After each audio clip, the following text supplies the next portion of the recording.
to get started so that I can check the audio levels, I'm just going to ask you, so you live in a really nice neighborhood. You get a chance to go walking out around here? I walk every day. Uh-huh. I walk every day for 45 minutes to an hour, and I love the neighborhood. It is so comfortable.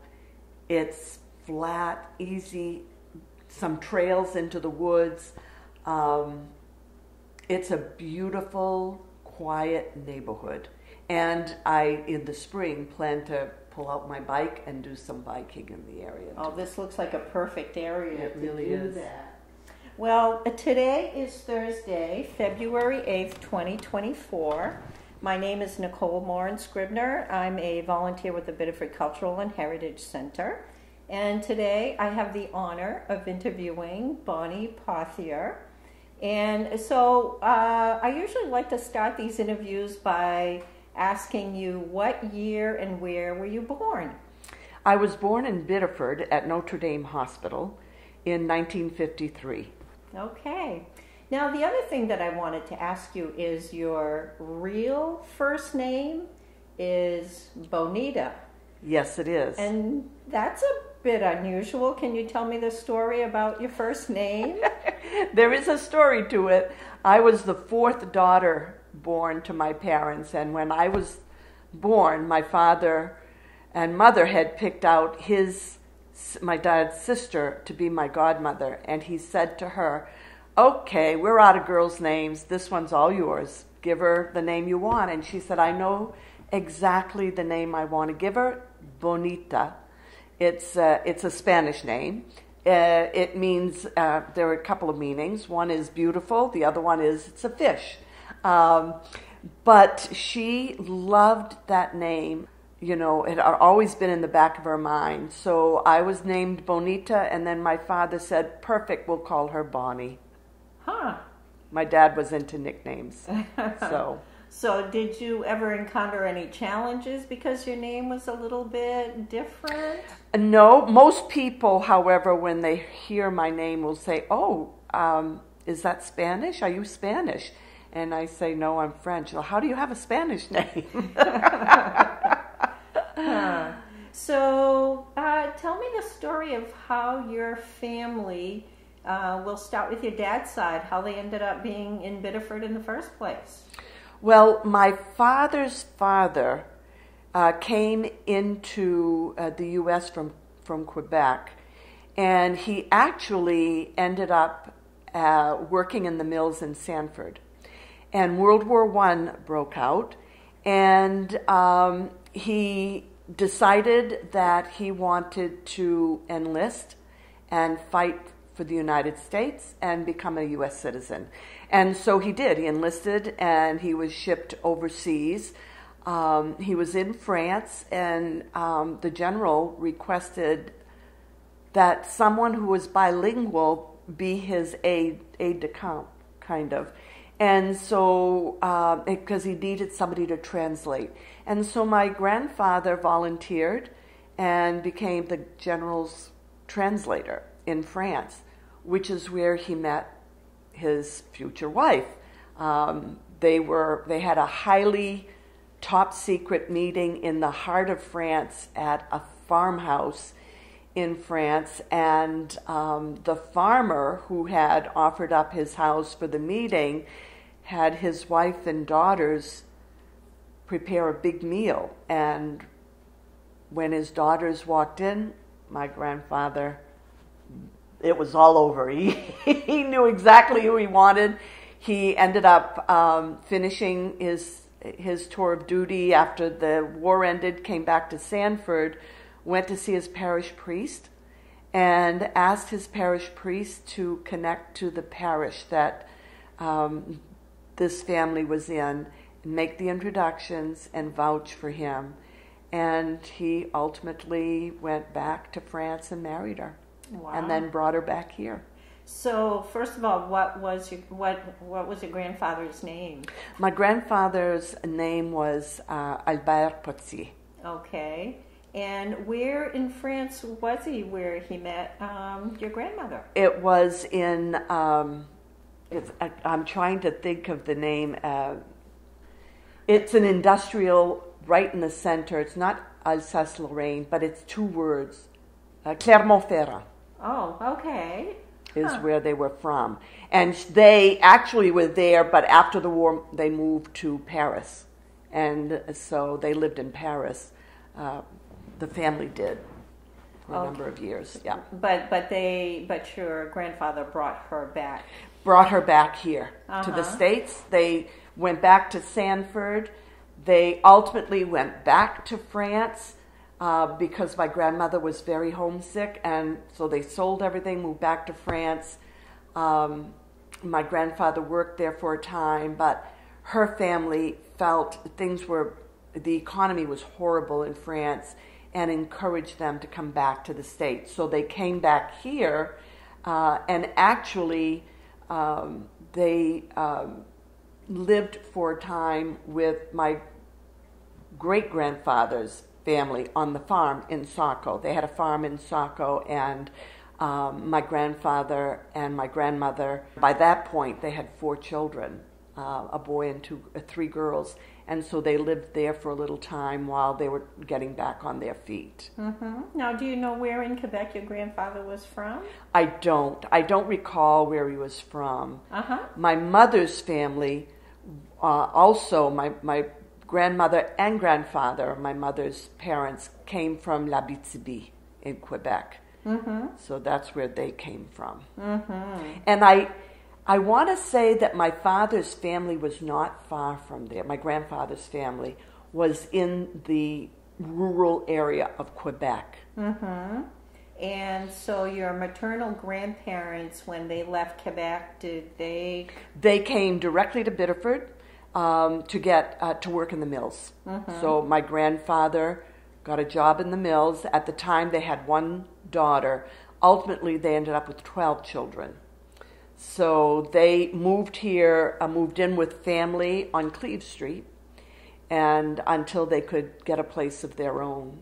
And they stayed in Biddeford. Mm-hmm. So the kids all grew up in Biddeford. Now, when you say the mills, do you mean the pepperell? The pepperell mill. Uh-huh. Yeah. He started at the pepperell mill. Actually, he stayed at the pepperell mill. My grandmother started there, but then she went to work in Kesslin shoe shop. So she was quite a seamstress, and so she would do, anything sewing. That was her forte. Mm-hmm. Now, did you get to spend much time with your grandparents? Did you get to know them? Definitely my grandfather. My grandmother tragically died after only 10 years of marriage. She had gotten into a horse-drawn carriage with her oldest daughter to go to church. They left the farm in Saco to go to church, and the horse along the way got spooked and overturned the carriage, and she hit her head on a rock and died. And so my grandfather was left with 4 children. He never remarried. He ended up getting a job with the nuns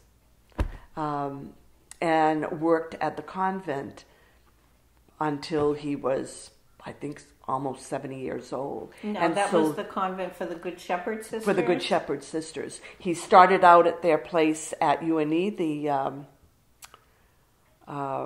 Stella Maris at UNE, so they could all live together, and he took care of the nuns there. And then they moved into the convent near the school, and he got an apartment within walking distance, and that way he could be able to take care of his kids, and was very close to the nuns for his whole life. They helped him raise his kids, 3 of whom were daughters, so he needed the help. So he was close enough to us because we grew up on Marshall Avenue. He was on Mason Street. So he would walk down. He was a walker. He would walk down to visit us just about every day. And so my godmother lived with him. She didn't get married till she was older. So we were very close to them growing up. My other grandparents, my mom's mother and father, that grandfather died when I was born. So he died the year after I was born, but I became close to my grandmother.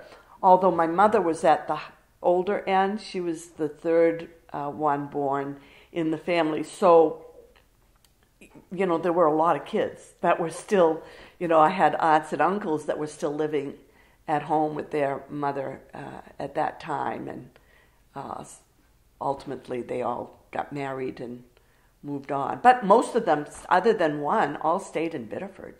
So I grew up with a lot of family around, a lot of cousins.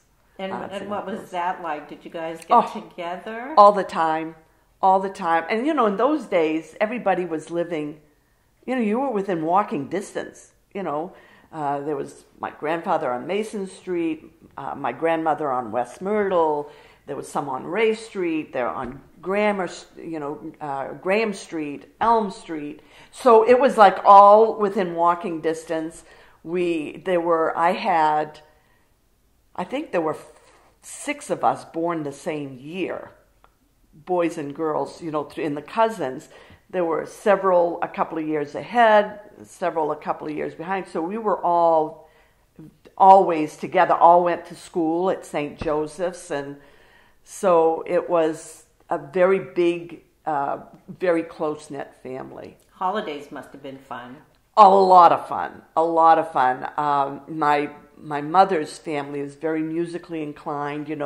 They would play the guitar and the spoons, and everybody would sing. And my grandmother loved the French songs, the sing and repeat songs. So we grew up with all of that. Yeah, it was a lot of fun. Yeah, that leads me to ask a question of, so what language did you speak at home?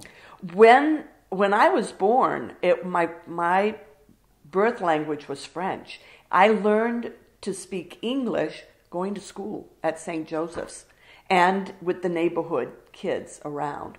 So, it was French first and then English. And of course, at that time, half the day at school was in French and the other half was in English. So we would do some of our studies in French, some of them in English. So that was a very strong French bilingual start, to language development. Mm-hmm.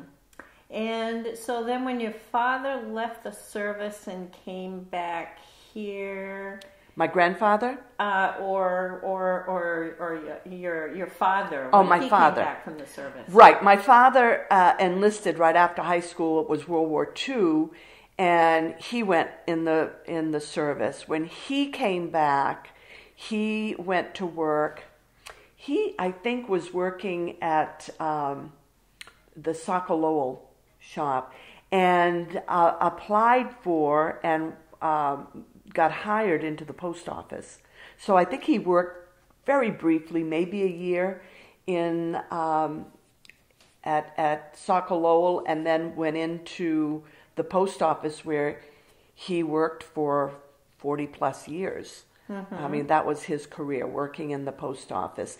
So in that year, when he came back from the service, he met my mother, and they dated for about 2 years and then got married. Do you know how they met? I want to say that, if I remember correctly, my mother had one older brother and a couple of cousins, and I think my father knew them. And they had like an extensive group of friends, and I believe that's how they met. Mm-hmm. Mm-hmm. Now, I don't want to miss the opportunity to get a little information about your father and his experience in the service. Did he ever share much information about? Interestingly enough, Nicole, my father never spoke about his time in the military until his first grandchild, my nephew, when he was in, I think he was a freshman in high school, early 90s, might have been sophomore. He wanted to do a paper. They had an assignment to interview someone, whoever they wanted, about whatever. And so my nephew called my father and wanted to interview him about his experience in the military. And that was the first time we heard some of the stories. Other than that, growing up, I would wake up in the middle of the night hearing my father yelling, which was so frightening to me. And, jumping out of bed, and my mother would get up and calm everybody down and just let us know, it's your dad, he's having nightmares from the war. He's having nightmares. That's all we ever knew. He had nightmares from the war. He took us to see the Battle of the Bulge, and he spoke about General Patton having, that to him, General Patton was like a god, because my father was in the Battle of the Bulge, and it was Patton that broke through and saved the ones that were caught. And so to my father, he never forgot that, wanted us to hear about the Battle of the Bulge, and did it in the form of bringing us to see the movie. And that was all I knew about the war from my father until after my nephew wrote his paper. And then we would, in the later years, talk to my dad about some of his experiences in the war. He was a paratrooper. He was one of the paratroopers that was dropped into France during the invasion. He talks about having gotten caught in some trees. And, it was middle of the night, and he could hear German people, and he was hanging in a tree and took his knife and cut himself out of his parachute, and then found a way to safety behind the Allied lines. We didn't get a whole lot of detail other than bits and pieces like that. And then, of course, the Battle of the Bulge, when they were surrounded. And he talked to us about how awful that winter was. It was very, very, very cold, a lot of snow, and it kept, they were constantly getting squeezed into a tighter and tighter group, to the point where they were running out of ammunition, they were running out of supplies, they had run out of pretty much everything, and Patton broke through, and that liberated them. Otherwise, they were facing, within days, felt like they were facing certain death. And so when my father got out of the war, it was very... to learn at that point about the camps, the concentration camps, and those camps being liberated, it had a profound effect on my father. He had a hard time, with all that he learned in that process. I mean, he was very young when he went to war, and it was ugly. His father... When my grandfather enlisted, he was a little older. He was early 20s. My father was maybe 19 when he enlisted, and it was pretty shocking, what he went through. And you have to imagine that even going there, like if he had spent his entire life, both your grandfather and your father, just being in our, little community, and all of a sudden you're shipped overseas. Yeah.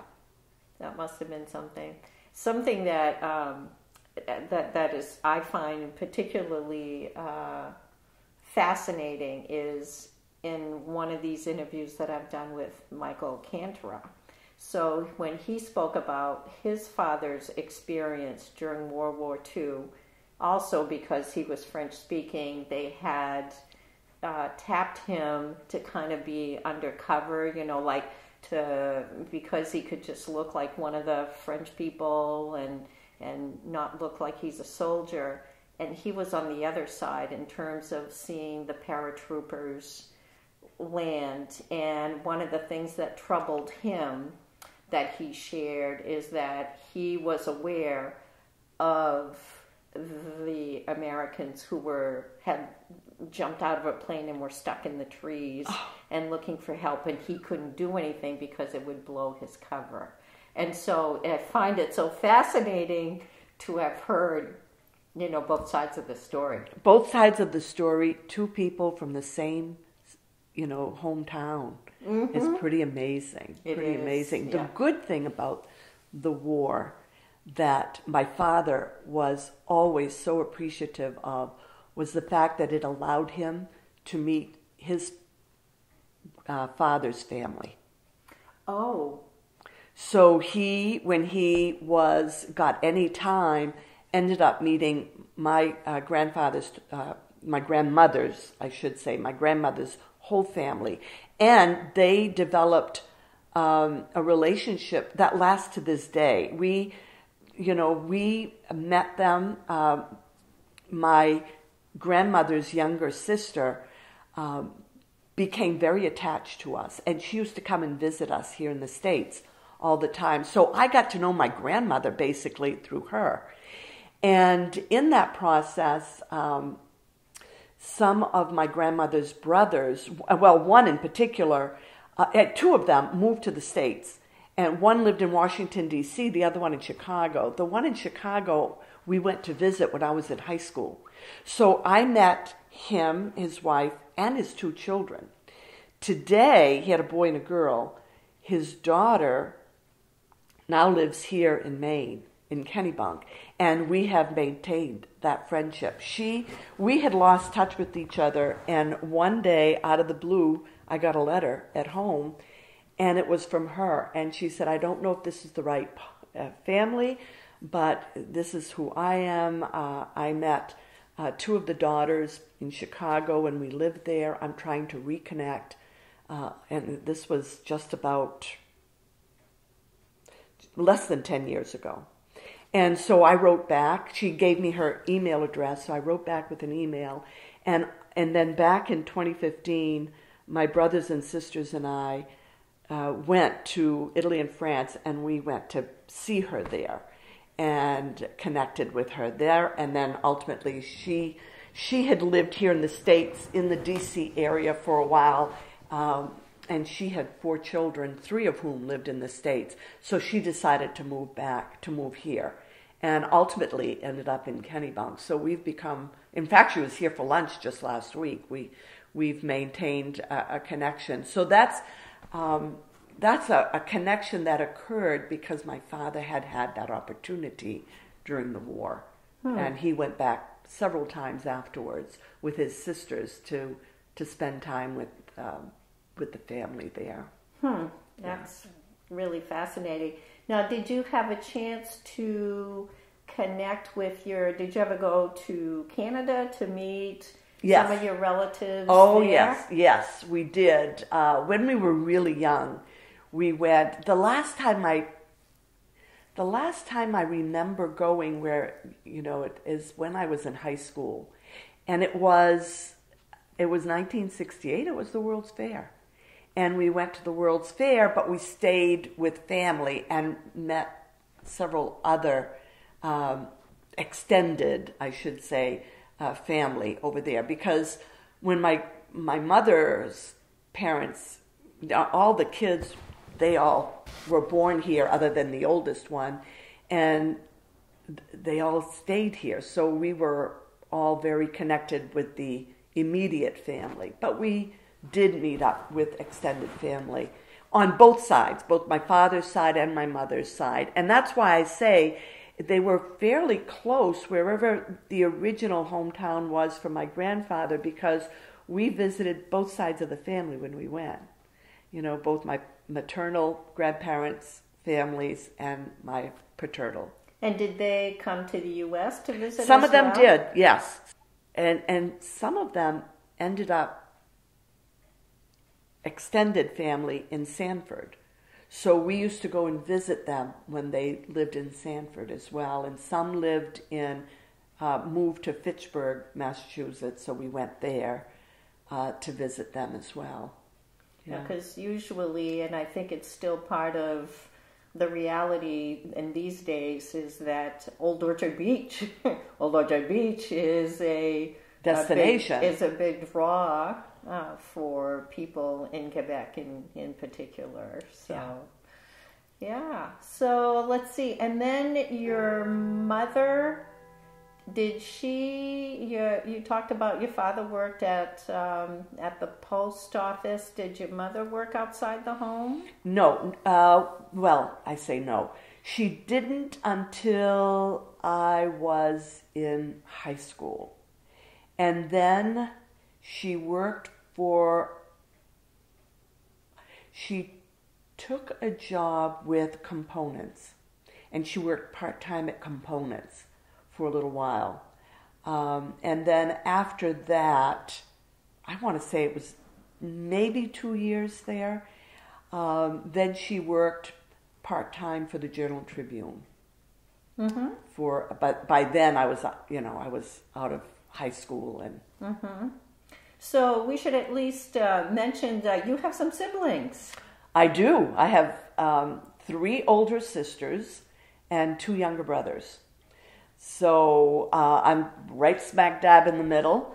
2 of my sisters are twins, and they're only, about a year and a half older than me. So we were very close in age. So the 4 girls, very close.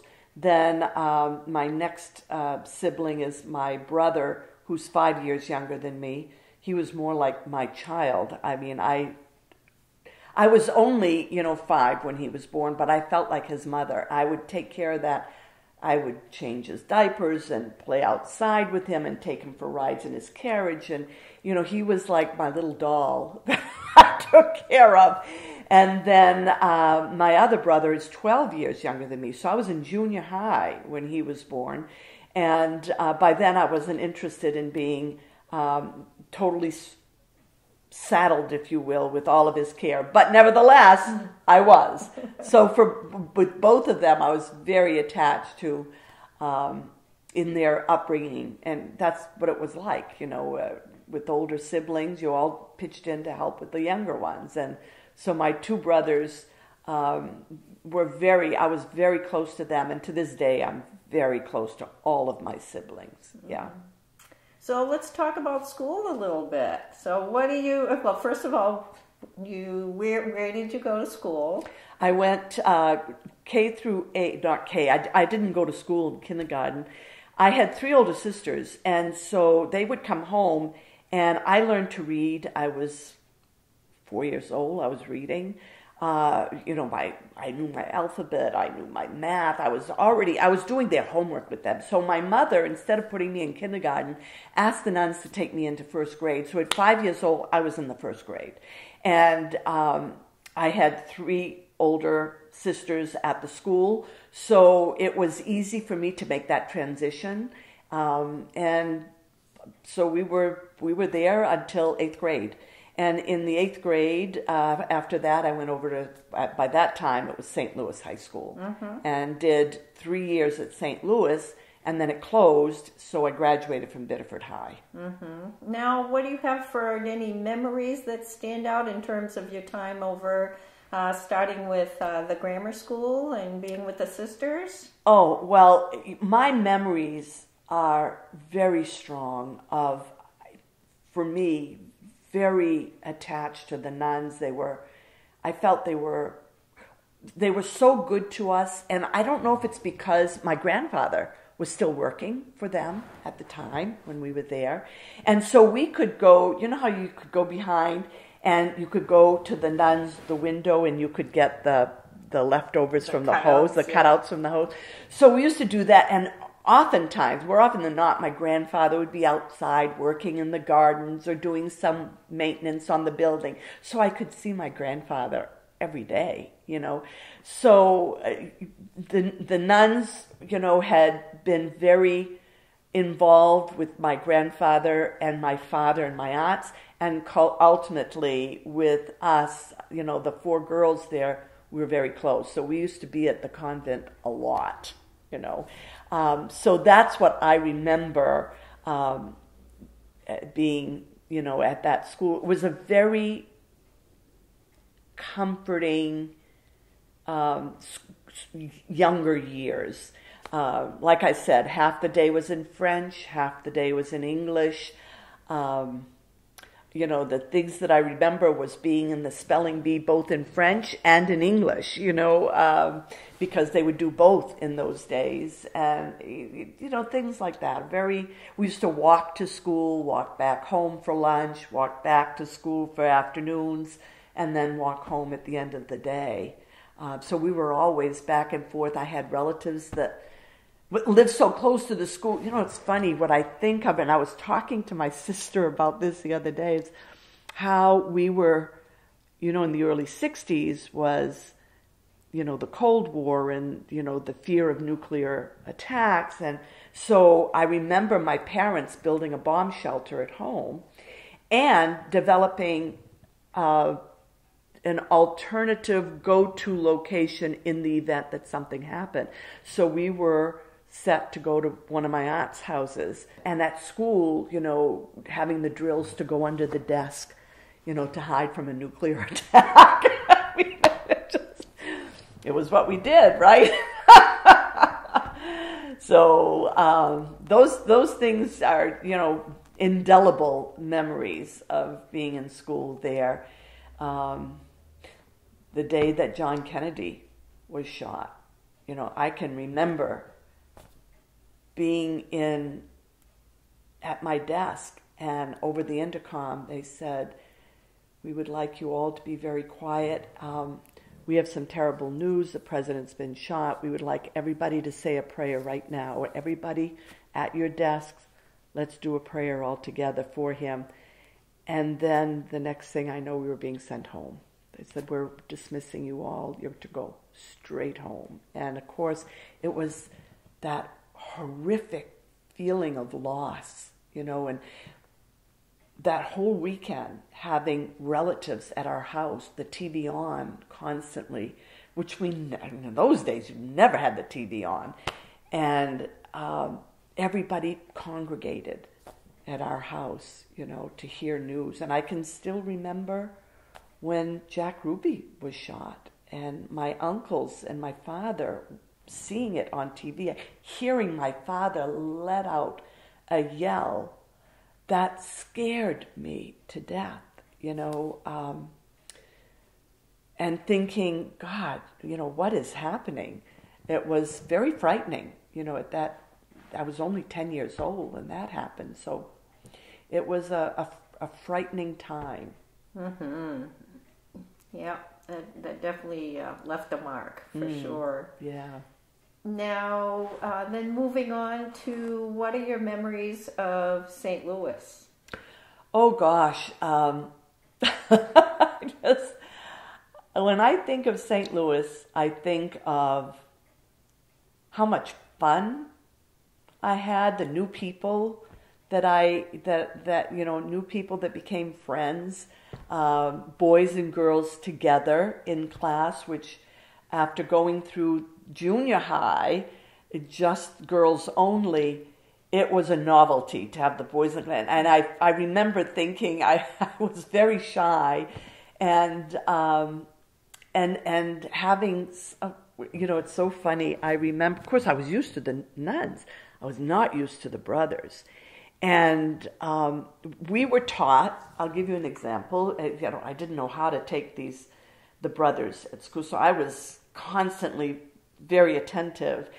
And we were taught, whoever was in the row next to the chalkboard, when the nun got done her lesson, you had to get up and clean off the chalkboard.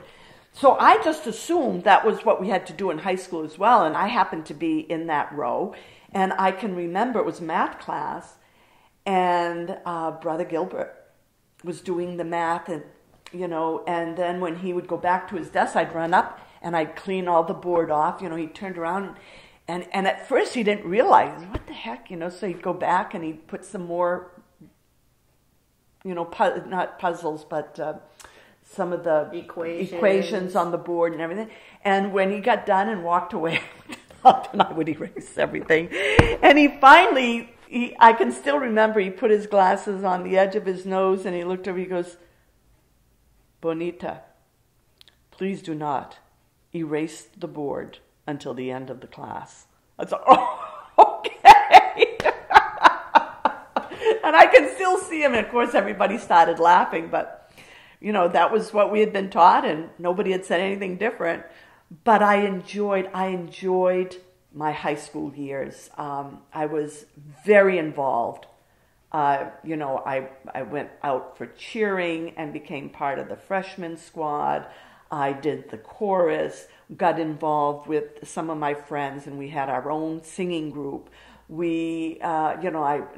Just everything that they had, I just wanted to be a part of it. Staying after school, we lived so close. We used to walk to school and home. So after school, I would join different clubs, the math club or whatever it was,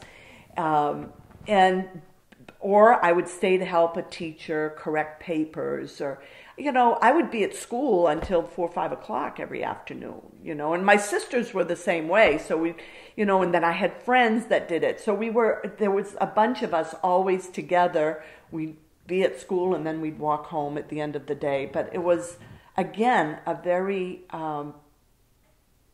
very comfortable, very close-knit is the way I remember all of my school years. Mm-hmm. Now, I know you were very strong in academics.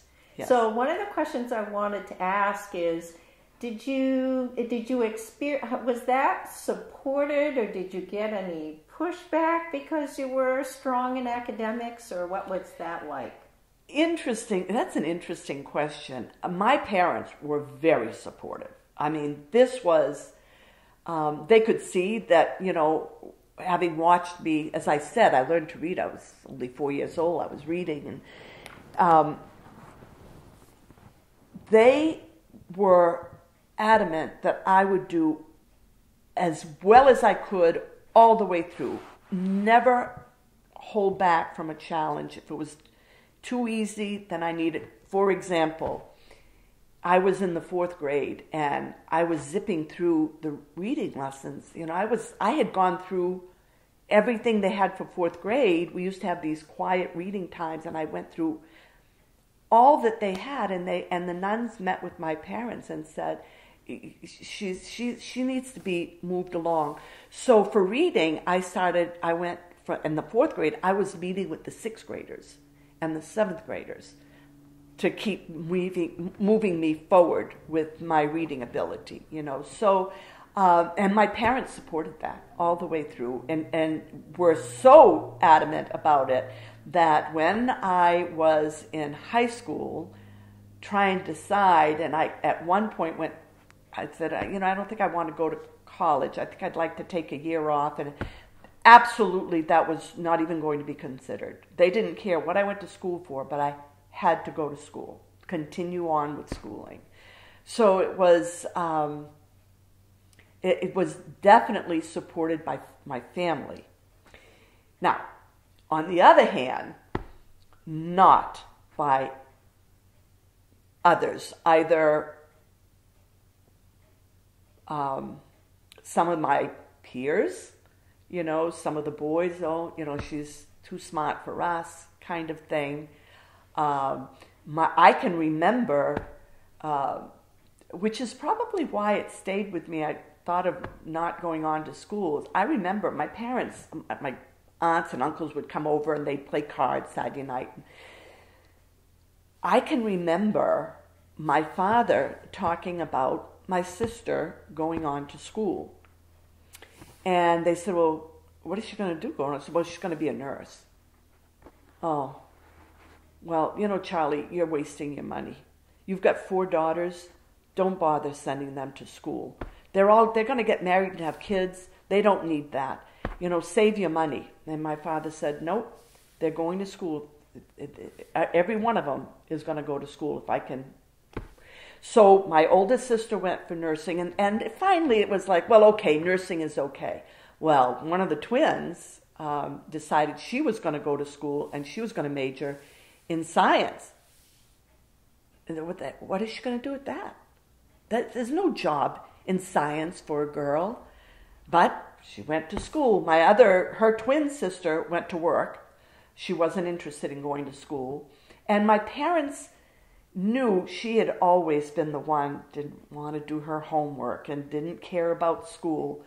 So they figured, that was fine. But when it came to me and I said, well, she didn't go to school, it said, that's not you. And you're going to school. We don't care what you go into, but you're going to school. And at that point, I remember my uncles shaking their heads saying, Charlie, for God's sakes, And he said, nope, he's going to school. So then I decided to become a teacher. And I figured that was accepted. So I went to school to be a teacher, and which I absolutely loved anyway, because I would teach my brothers. I'm the one who started them with their... And the nuns were, to their credit, always encouraged me to, because I loved school, and they felt I could really help them with kids who were slower. So I was often asked to tutor younger kids. So in grammar school, I was tutoring those behind me, and in high school, I was tutoring not only those behind me in high school, but even in the lower grades, because, again, living close, being always around, they would, if there was any kid that needed help with anything, I was the go-to person. So I did a lot of that. Now, one of the things I want to capture, too, is... And what options were there for sporting activities when... Cheering. Cheering was it. They did have girls' basketball. It was very limited. And we weren't really encouraged in anything. And of course, at St. Louis, there was no such thing as gym. So there were no sporting activities at all. For me, growing up, there was nothing. When I got to Biddeford for my senior year, of course, we had gym. But by then, we were on half a day, and so the seniors, they kind of pretty much eliminated gym because there was just not enough time. So I really started taking phys ed when I was in college, and everybody thought it was the weirdest thing that I had never experienced phys ed before. And so what did I do? Well, I learned roller skate. I knew how to roller skate, but I took roller skating, and I took archery and found that I had a pretty good eye for archery. But it was things like that, that I did that were interesting to me, and I was within my comfort zone, if you will. I was never considered athletic. In fact, even when I started cheering, of course we went, the first year I was cheering, it was pretty typical of what cheering was like. But then it became a more military precision kind of cheering with, doing all kinds of stunts. Well, I couldn't do them. So I would end up holding somebody up or catching somebody when they did their cartwheel. I couldn't even do a cartwheel. So cheering for me, I had a very loud voice. That was the big thing for me. They could hear me across the gym, so it was no problem. So, of course, we can't have this interview without talking about, do you remember where you were when you found out St. Louis was closing? Yeah, I do. I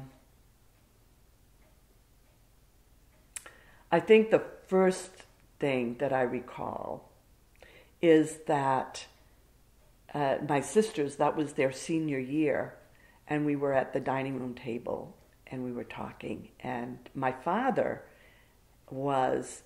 had been a long-time member of the parish council. So he's the one who told us that the decision was made and the school was closing. And I just said, I remember saying, it can't close, not this year. I have to finish my high school there. And he said, no, it's not going to go another year. It's all done. So that was quite a blow. The next thing I remember about that is we had a big, do you remember that? We had that end of school kind of, and I was in a singing group and we got up and sang. And we had decided to do a Beatles song in my life. And it was really dedicated to the St. Louis community and the fact that we were closing. So it was a very traumatic time, but that whole summer after it closed, I had been approached by teachers to have meetings at the high school, at Biddeford High School, to prepare for the melding of the two schools. And so from the get-go, I didn't have time to really think. I couldn't take time to really grieve over the loss of the school or get really psyched into that. I had to be thinking in terms of going into a senior year where I was being asked to be one of the, quote, senior leaders to make sure that everybody got along and how we were going to do that. I mean, we had specific directions on every, starting with cheering. It had to be half St. Louis girls and half Biddeford girls. So there was no getting around it. We had to get them in. Same with the basketball teams for the guys. Same with, the baseball teams. Same with all of the math club. We had to have equal representation, and it was up to us to encourage people to participate. So, I became very close with the others that were tasked to do the same. So we used to meet all the time to ensure that it was going to be a smooth transition. I mean, that there were a lot of mistakes, I'm sure, that we all made, but for me, I was so caught up in wanting to make sure that was successful. That whole senior year was spent on that.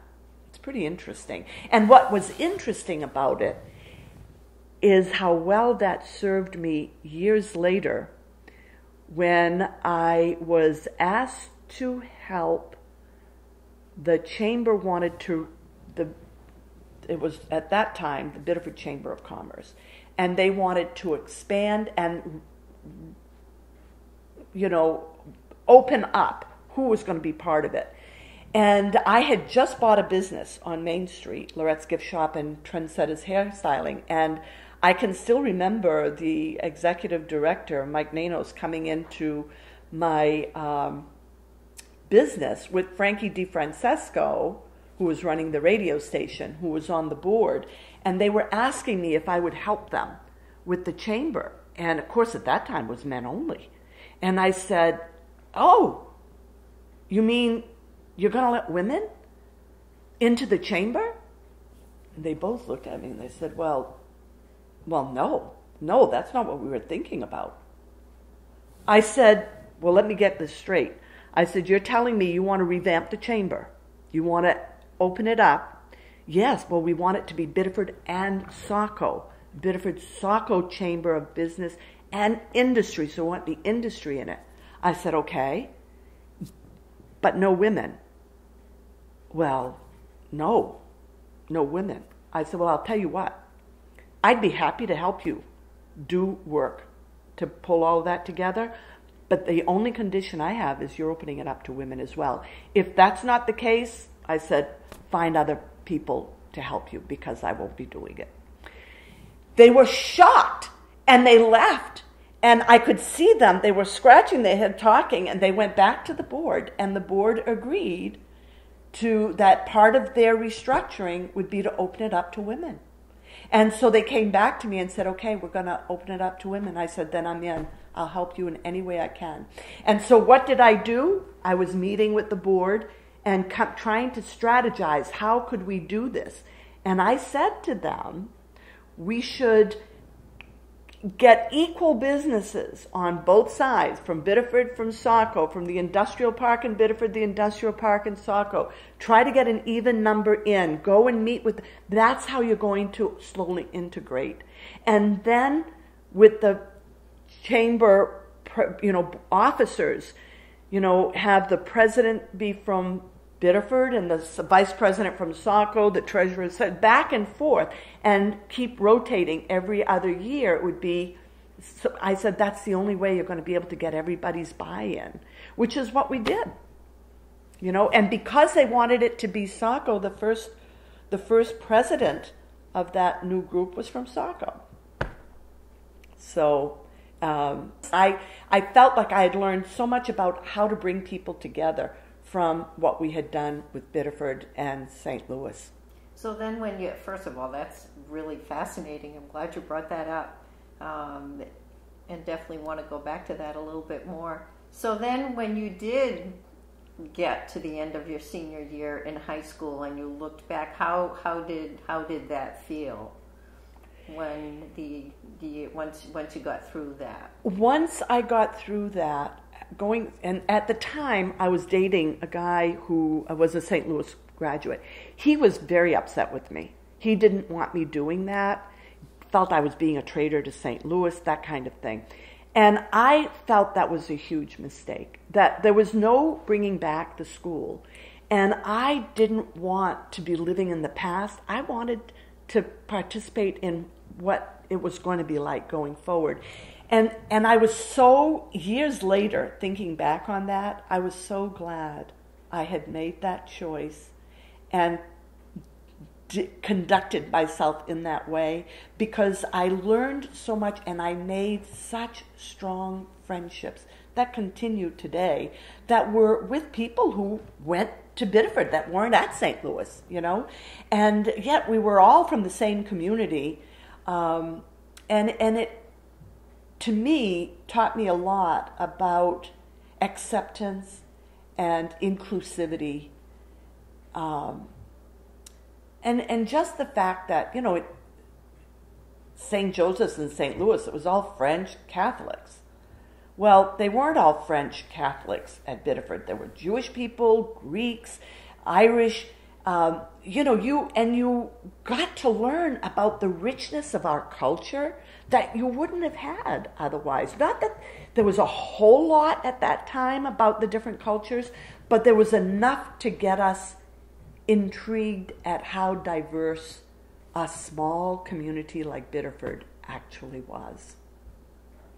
Mm-hmm. So it was fascinating. And I was, I look back, I know I've met people, been with people who went to school with me who's, didn't like being taught by the nuns, didn't like being at St. Louis, didn't like St. Louis closing, all of that, ran the gamut. And I thought, boy, I'm glad that for me, I can look back and it is a much happier time, a very rich, fulfilling part of my life that I think was very helpful in the years to come, because you learned very quickly that we were brought up pretty sheltered, right? Everything was, other than the Cold War and the nuclear fallout, we were really sheltered. And life isn't like that. I think to my life now, looking back over 70 years, the last 50 years, boy, they have not been easy. There have been a lot of challenges. Mm-hmm. And I'm glad that I had such a strong foundation that would help carry me through. Mm. I'm kind of curious, how did you decide where to go? Obviously, you were going to college. That was determined. So how did you decide where to go? Well, my parents told me I could go wherever I wanted within reason because money was an issue. So I remember I said, well, the top of my list would be Radcliffe. And my father was just, there's no way. You can't go to Radcliffe. But, you know, there was guidance counselor who said, well, at least visit it. Visit it to see what it's like. So I did. And I visited, what other school? There was another school, because of course Harvard was men only. Bowdoin was men only. Colby was men only. You know, these were, a lot of schools were not open to women. So then it became, okay, so maybe BU, but it was so big. And I thought, I don't want to live in Boston. So I looked at, both my sisters went to University of Maine at Orono. So obviously that was, but I, you know, when I realized what I wanted to do was teaching, you know, then I thought, well, really, if I'm going to stay in Maine, the school to go to was Farmington because that was their niche. They were the ones who taught teachers. And so, and of course with my parents, they were very happy about that because it was something that we could afford. You know, not that my parents couldn't pay for my schooling. They, very little. But I could get loans and it was doable, you know, so, yeah. So what about social life in high school and college? What was that like in terms of things for fun? Well, in high school, like I told you, I think I was like the social butterfly. I would do everything and anything, always out. And of course we had the weekly dances and the theater, you go to the movie theater, go see a movie. And so there was a lot of activity in high school. I was as much a part of it as I could be. Freshman year, I couldn't go to the dances. I was too young. But after that, I could. When I got to college, I was dating the same guy. And so I had made the decision, and of course I had to work to be able to pay my way through school. So I had started as a, in those days, there was no such thing as lab technicians. There was no schooling for that. But the guy that I was dating, who I ultimately married, his sister worked at the hospital, Rebel Hospital, in the lab. And so she said to me, why don't you come work in the lab? We could use you in the summer. So the summer between my junior and senior year, and from that point on through college, I worked in the lab. So I became a full-fledged lab technician. They taught me everything to the point that through college, I worked every single weekend. And on weekends, it was usually only 2 people in the lab. And so every weekend it was me and somebody else. And so it was like, that's what I did. In fact, my sister, who went to school and majored in science, when it was her junior year, she had to decide on a major. And she decided at that point they were just introducing medical technologists as a major. So she decided to go into that, and she used to reach out to me, and I taught her all that I knew about working in the lab while she was going to school, helping her with her tests and everything. But it was definitely not a field that I wanted to work in. So because of that, I used to be home. Farmington was known as a suitcase school anyway, which meant everybody went home on the weekends. So I would come home every weekend. I was dating Friday and Saturday nights, out all the time, and then Saturday, Sunday, working in the lab all day long, and then Sunday night I'd go, or Monday morning, go back to school. So, yeah, it was when and I always took extra credits because I was in a hurry to get my degree and get out and just go into my profession. And so in 3 years, I had done everything except student teaching. And so you're saying, yes, you did the same thing. And so I was able to come back with Mrs. Daigle and do my student teaching with her. And so I did my student teaching in the fall, graduated in December of 1974, when I was supposed to graduate in May of 75. So from December through May, I worked at General Dynamics, which was at that time Saco Defense. I went to work there and was applying for jobs as a teacher and got hired to teach starting that fall of 75 in the Biddeford school system. And so you really didn't look outside of Biddeford. You were looking to stay here. I loved Biddeford. I loved being near family. I mean, it was comfortable to me. I loved to travel, and I always felt I could travel the world. But if I had my stay in Biddeford, and of course, I was dating a guy from Biddeford, and so I ended up, coming right back here and staying here, and there was certainly plenty that kept me going in Biddeford, and I had so many diverse interests and had always been one to look for ways to give back to the community. So when I was teaching, it wasn't long before I decided to open my own business and do teaching and run my business. And so when I made the decision to do that, my parents ultimately said, well, why don't we become partners?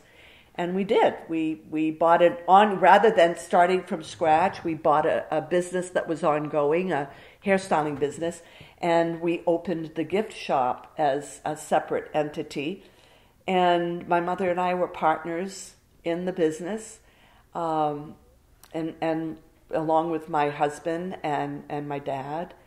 And then when the kids started coming along, then I had to make a decision. I couldn't keep going teaching and running the business, so I took a year off from teaching when I had my daughter, and was totally planning to go back at the end of that time. The business was going fine.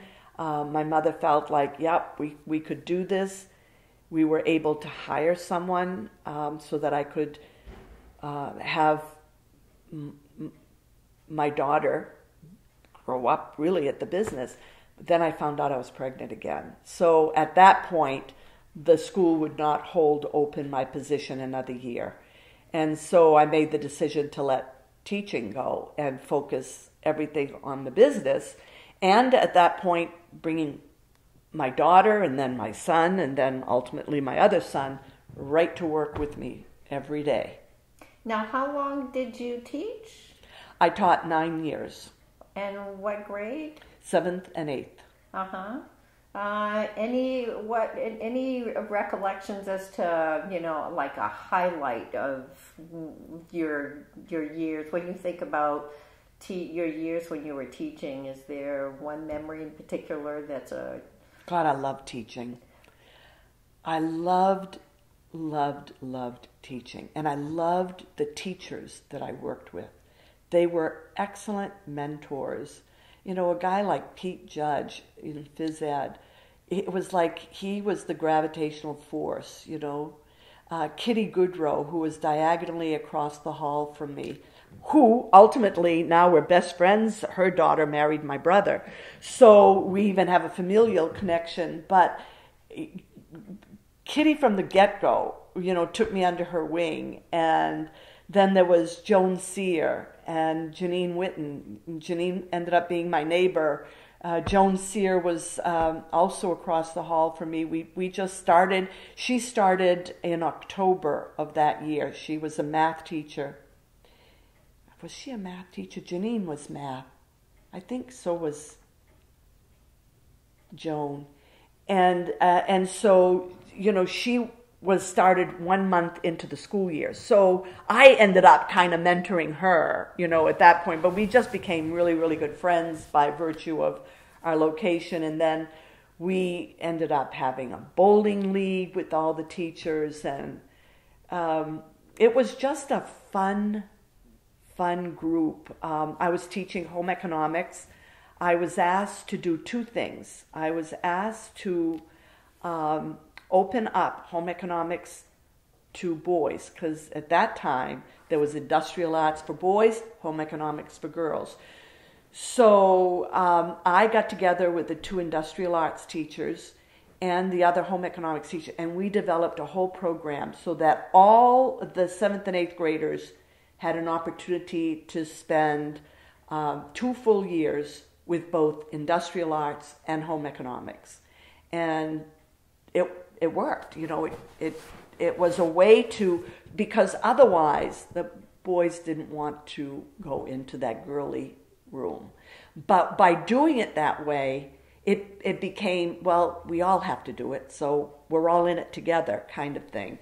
Again, going back to thinking how best to integrate disparate groups, So we did, and the other thing I was asked to do was develop sex education, a whole program. And they decided, at first they were going to do it just in junior high, and they said, no, if you're going to do this, we're going to make it health education. And so Sarah Jane Poley asked me to work with her, develop health education from kindergarten through 12th grade, incorporating sex education within that whole continuum. So I worked on that and launched that, which was pretty interesting because, as you can imagine, the parental meetings were spirited, to say the least.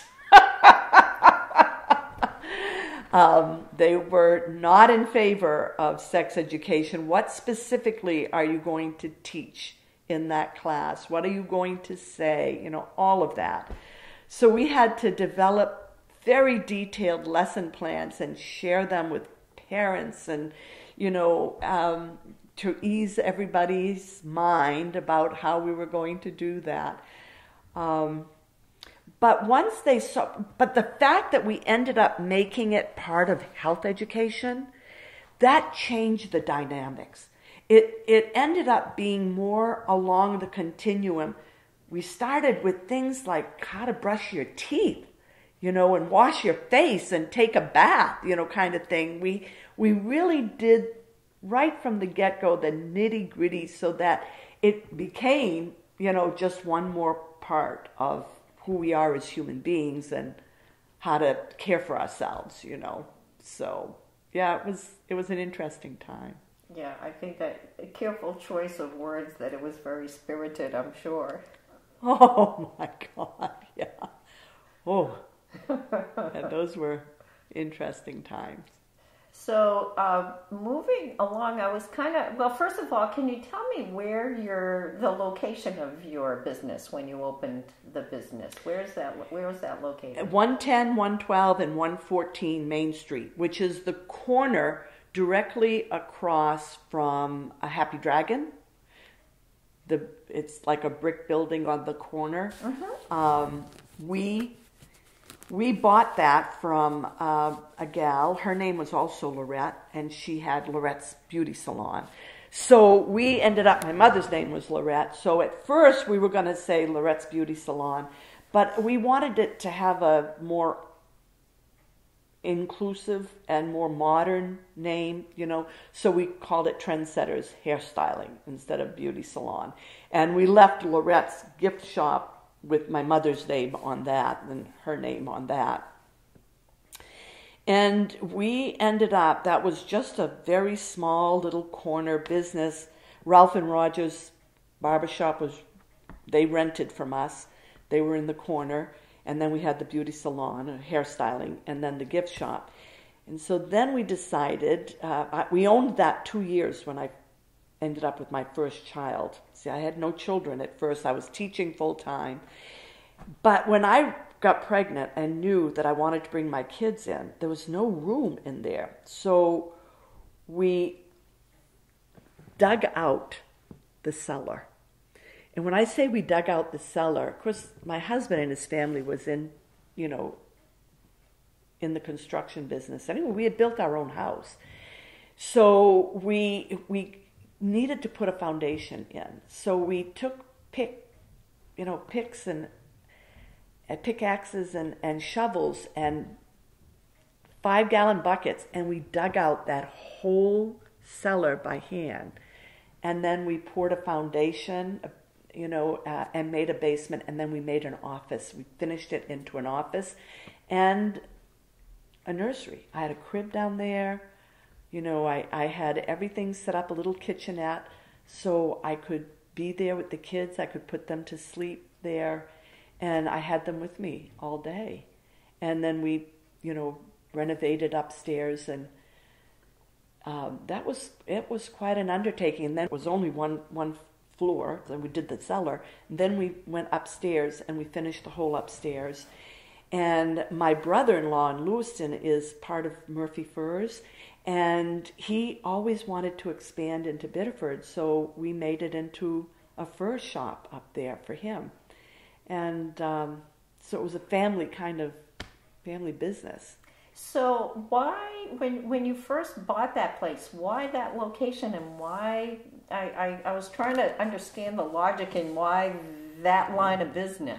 I had been looking to start a business. I couldn't decide what I wanted to do. While I was teaching, I also went to work part-time at a fabric store and taught sewing lessons at the fabric store in Saco.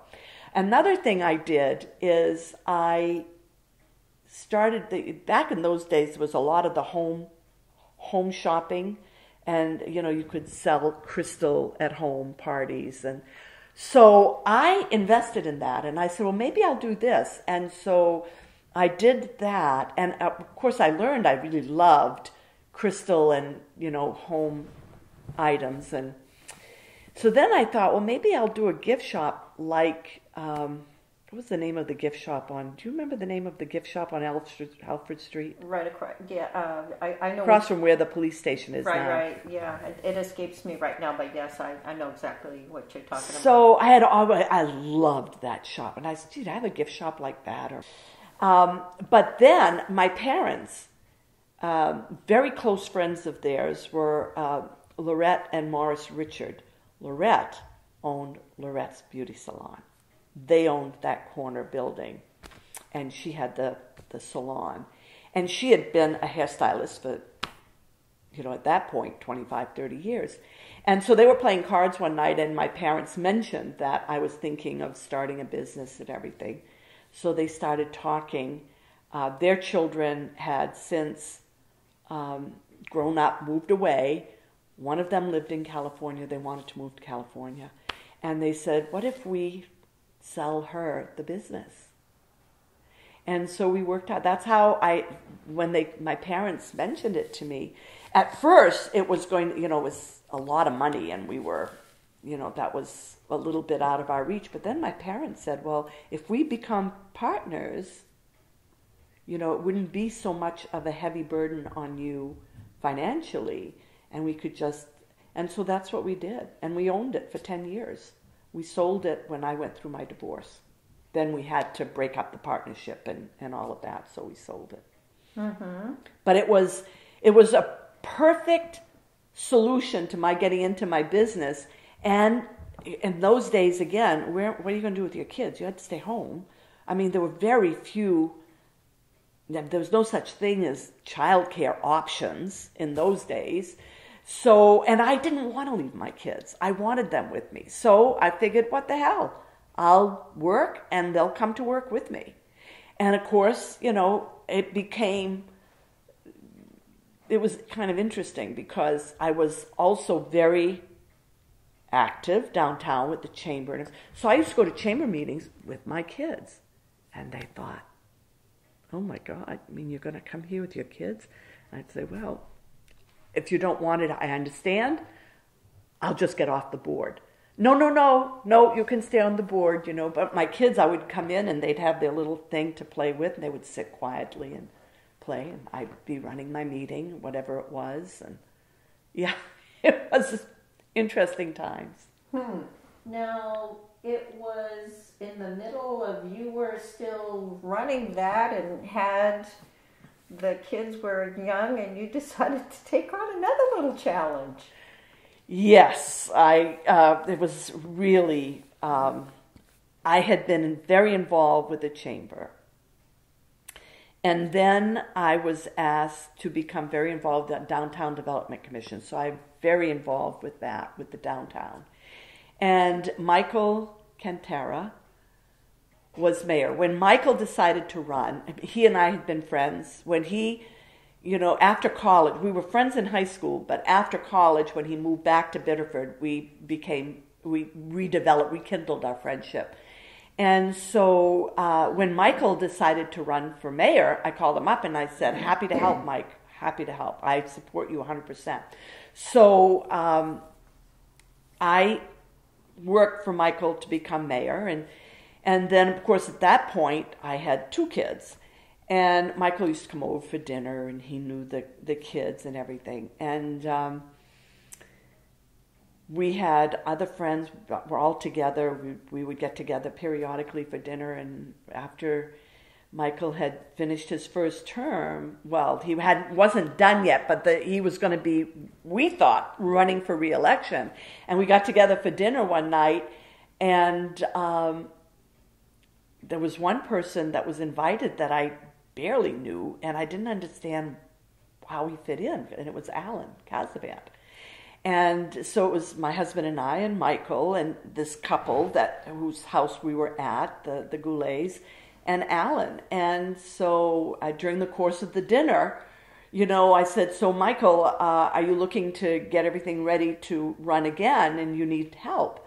And he goes, well, I'm looking to pull together another campaign, but it won't be for mayor. And I was shocked. I said, what do you mean you're not going for mayor? He said, no, I want to become district attorney. I said, okay, well, I'll help you with that. I'm happy to help with that. I said, but gee, who's running for mayor? And I knew Alan was on the council. So I thought, and by mine, I thought, Alan must be running. So I looked over at Alan. I said, are you? He goes, no. Oh, I said, well, do you know anybody who's going to be running? And, well, yep, that's what we're here for. I said, oh? I said, who? And they all looked at me and they said, you. And I said, me? Absolutely not. Not. I am not interested. I won't consider it. No. The answer is no. Find somebody else. And my husband sat back and he said, well, don't be so quick. I said, I'm not interested. I have now 3 kids, and I am not interested. And I promised myself when the 3rd one was born, the only thing I would do would be take care of my kids and run my business. I was getting off from all the boards. I was getting away from everything because I could tell I was stretched too thin. And I said, I'm not interested. Michael, I looked at Michael. Michael, you've come to my house. You know what it's like. I said, those 3 kids, that's my life. I said, no, I'm not doing it. I'm sorry. Find somebody else. And we all went home that night, and for 2 weeks, Michael would come over every day after work, 5 o'clock. I'd be making dinner, 3 kids, nursing a baby. Michael would sit and talk to me all the reasons why I should run. And had been talking to my husband, and my husband on the other end kept, oh, I'll help you, we can do this, it's only a part-time job. And so I finally, to get Michael out the door, I said, I will do this, but just know, I will never win. You need to know this is a losing proposition. People in Biddeford are not going to elect a woman mayor because there had never been a woman mayor. And Michael said, don't worry about it, we'll take care of it. And lo and behold, I won. So that ended up, talk about being stretched thin. So before you get into it, what was the journey to get elected like? Well, it was actually, I really enjoyed that piece of it. Alan had been through so many campaigns, and Michael too. They were very well versed on campaigns. And the Goulets, Ron Goulet, said he wanted to be my campaign manager. So he took care of all the logistics. And so we used to set up, and for me, I was limited in time. So I said I think the best thing for me is if we could do like home gatherings. So we could maximize the number of people I speak to at one time. And of course it was a short campaign season. It was about 6 weeks because you had to get your signatures in right around Labor Day. And then the primary was in October because there was a primary election. So I had about 6 weeks. And so a couple of nights a week, I would be at somebody's home and they would invite their neighbors in. And I would talk about what it meant to be, what I felt could be done, how I envisioned being mayor, what were the priorities, what were the significant issues, and that kind of thing. Do you remember what like the top two issues were? Oh, main energy was the top issue, main energy. And the second one on that was the sewage treatment plant. Those were the two major issues. And they were, the treatment plant was owned by the city, but main energy was not. And we were very limited on how we could work with them because the state had begun closing all the landfills. So there were no landfills and prevented any landfills from being opened up. And then with the onset of main energy, and then it became, we'll start shipping our trash. We can ship some to Massachusetts. Oh, no, they passed laws saying you couldn't ship trash outside of your state's boundaries. So it could only be within a state. Couldn't move them state to state. And that lasted for a while, and it's not like that anymore. But so we had no place to go. Nobody wanted to open another trash facility. We had to find a way to live with what we had. And so, and the other thing was find a way to make the sewage treatment plant run appropriately because it was so out of date and had been so neglected that the EPA was breathing down our necks, saying they were going to fine us if we didn't make changes. And they finally levied $1 million fine against the city. And so I met with them and said, how can I get that eliminated? What do we need to do? And they said, privatize. Get a company in there that does exactly what we need to have done to update that, and we will back off on the fine. So at that point, it became, well, we have no choice. It was either, figure out how to, throw away $1 million or find a way to make that work. And so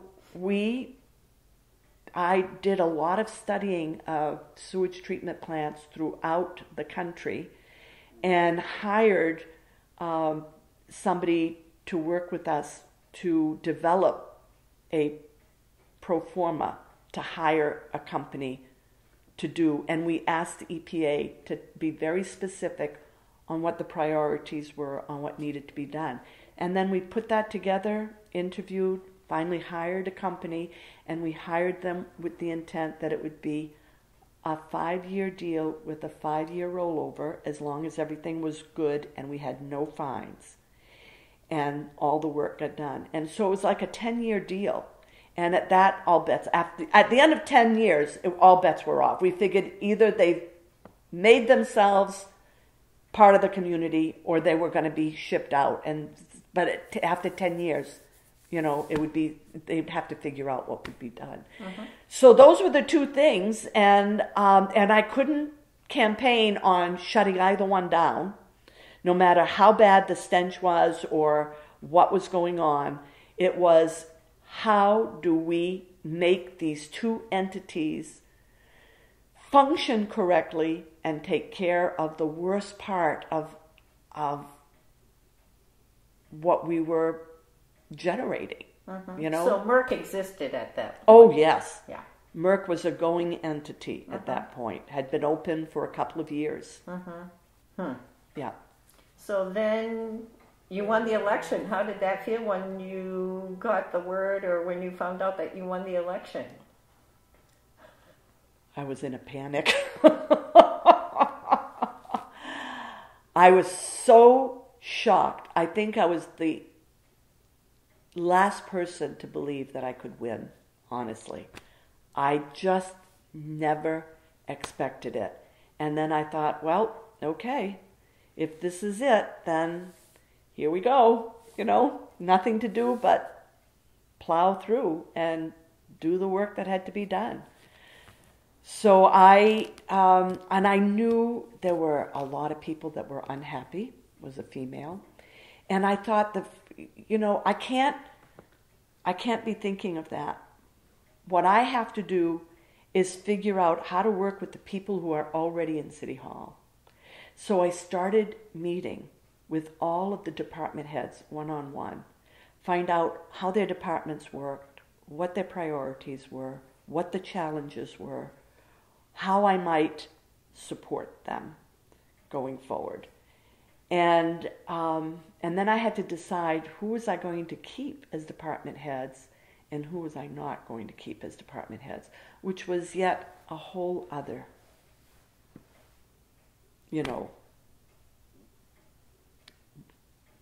kettle of worms, if you will. But I figured the only way I could do it and do it fairly and correctly would be to find out everything I could about each department, list everything.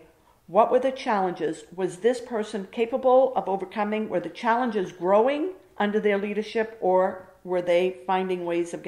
And so there were very few people that I let go at that point. Very few. I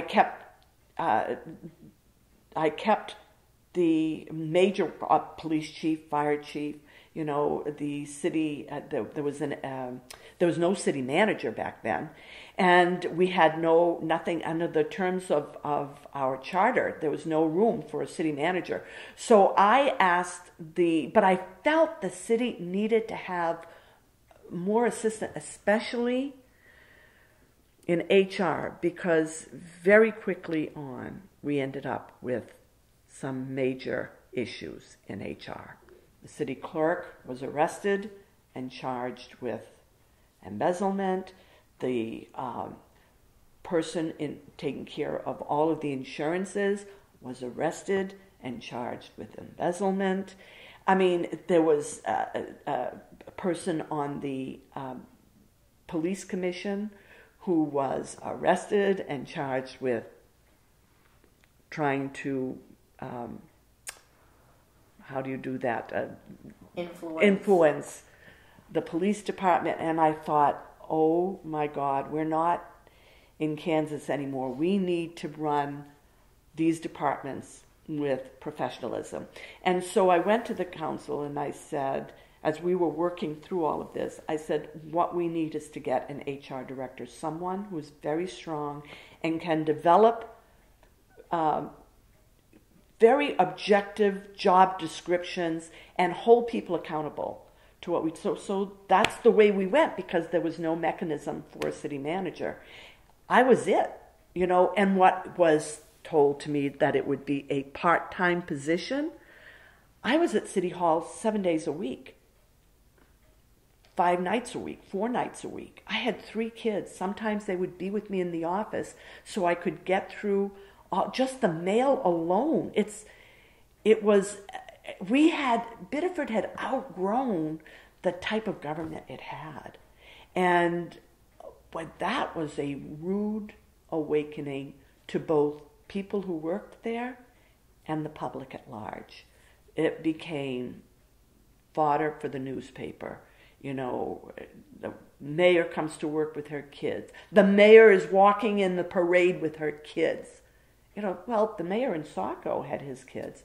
Everybody thought it was fine, but not the mayor in Biddeford. She couldn't have her kids with her. I'm glad you brought that up, because in preparation for these interviews, I do some research in newspapers, and I had to shake my head in terms of letters to the editors, complaining about, you're bringing your kids in. Oh my God, she's wearing designer jeans in the office.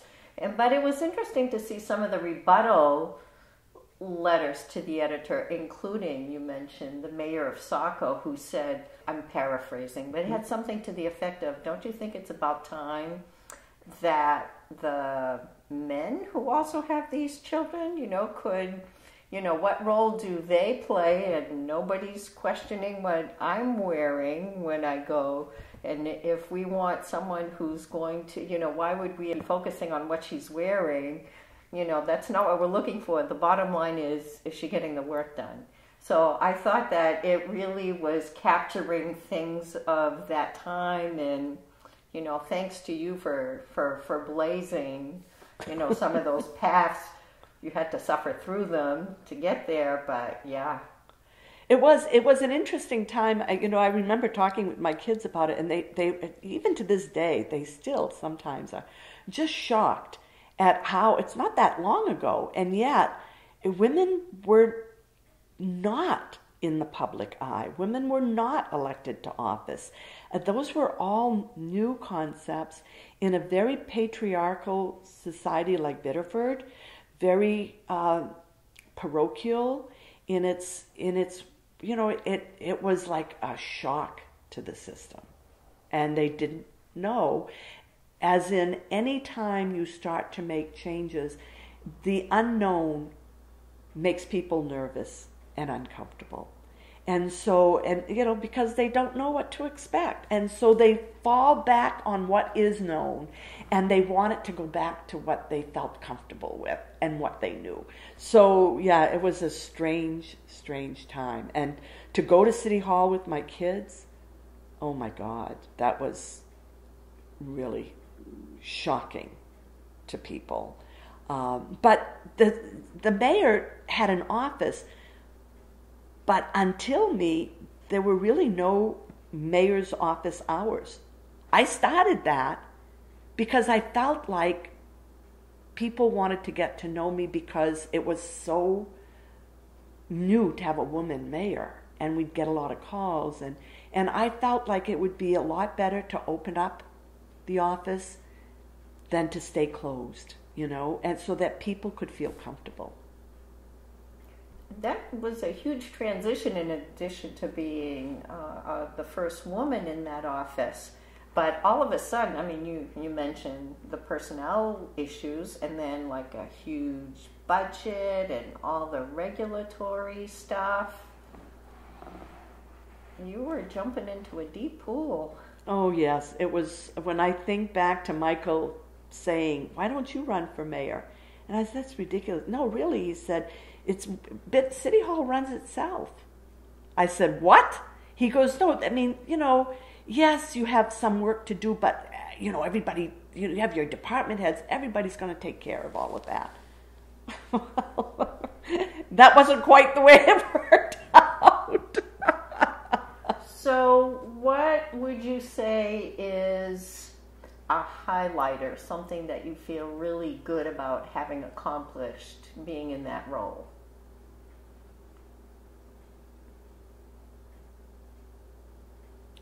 I think transforming that role from the 19th century to the 21st century, to have brought this sense of professionalism.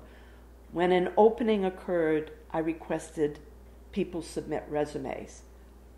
I mean, on the police commission, we had an opening.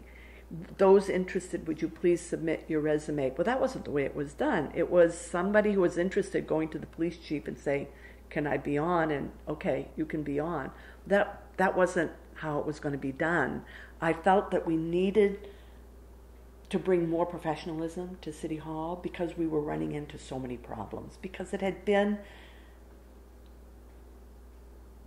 so easy before that for people to just, well, you scratch my back. Not that people were doing things that, well, it turned out some were doing things that were illegal, but for the most part, it was more loosey-goosey rather than really professional. And so we had to transition to that more of a professional process to make sure that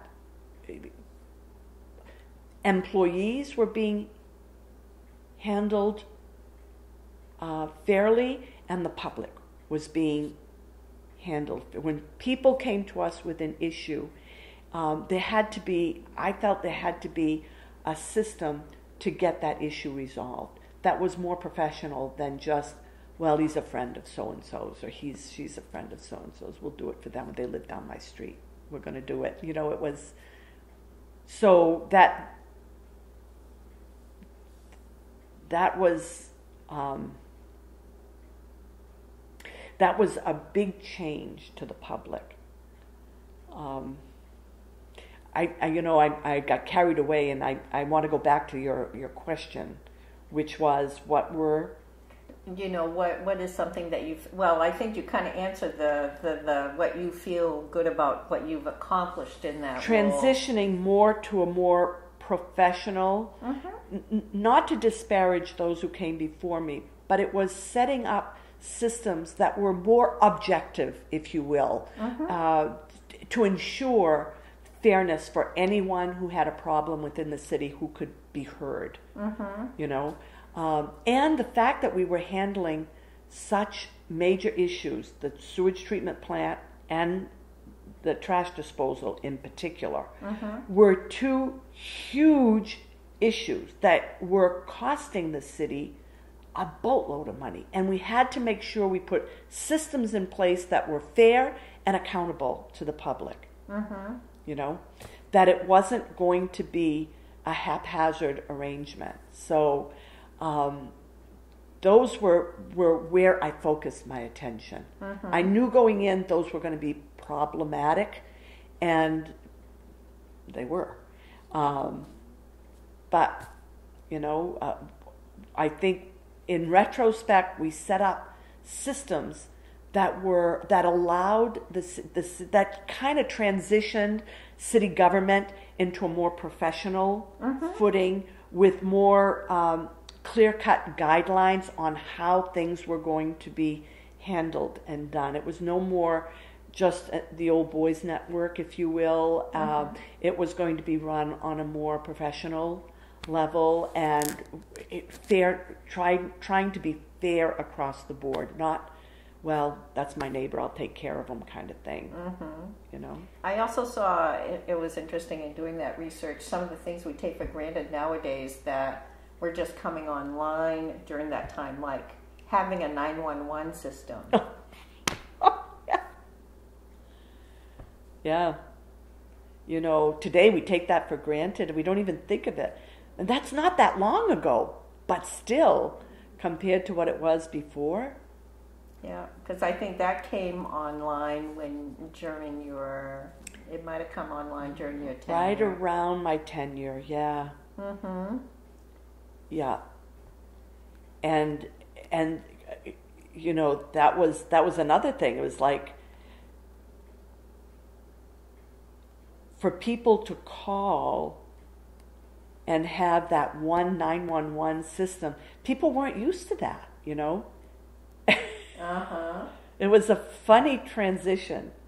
People were expecting to have the phones answered by, well, what happened to so-and-so, you know, who's been there for years? How come they're not answering the phone anymore? Kind of thing. So it was a really interesting and challenging time. So after, let's see, so you got done, if I got this correctly, so you sold your business like at around 1992, and you were a mayor from 1989 to 92? Right. At that time, and it's still the case today, the mayor was sworn in on the first Monday of December. First Monday of December was when the mayor was sworn in. So it was December of 1989 till December of 91 that I served as mayor. Okay. And and then I stepped down. I wasn't reelected, so. Did you take a break for a while?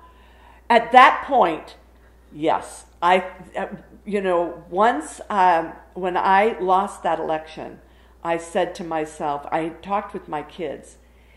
My kids weren't crazy about my running again. They didn't want me to run again. And I said, well, I'll do one more because, you always feel like you haven't quite gotten things to where they need to be.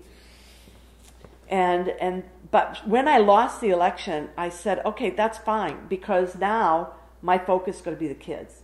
And from that point on, and they had me promise them that I would never get into an elected office until they were out of high school, because they found it, they hated it. They hated being in the public eye. They hated kids taunting them at school, and they loved it when I could use my position to have them come through City Hall and tour everything. And that was really cool. But to be in the eye of the public and the letters to the editor, and even though they were too young for those, they couldn't read those letters, there was so much swirling around, and they were so affected by it that I knew when I did not get reelected that I would not run for office again till the last one graduated from high school, because it was very traumatic for them. It was very, very hard for them to always be in the limelight. Mm-hmm. So then what was the next step in your career? Well, then I sold my business. I went through a divorce. So the following 2 years after I stepped down as mayor were a very personally, very challenging time. And I ended up getting a job from, basically it was from somebody I knew, Sam Zaitlin. I got to know him, oddly enough, when I became mayor. He became involved in the election that I was running in, the first election.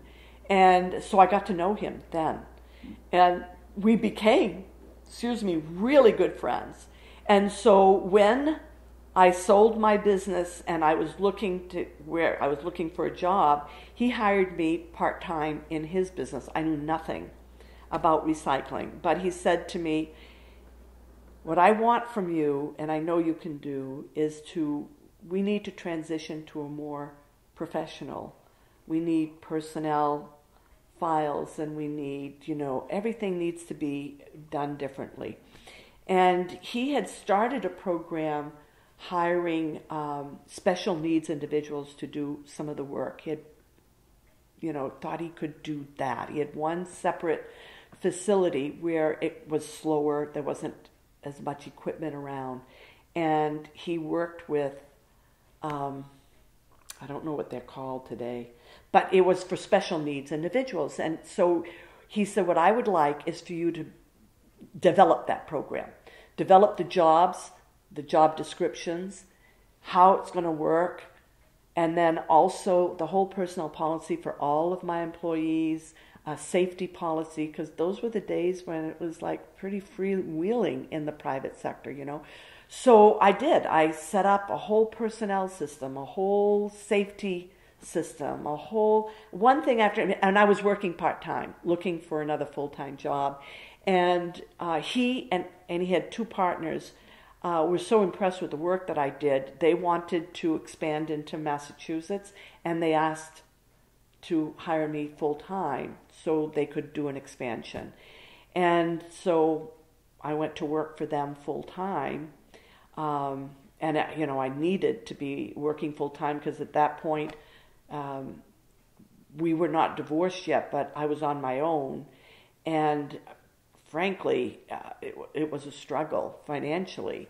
So I really needed to get things shored up, if you will, and be able to ensure that I could bring up my kids on my own and provide for them. So, yeah.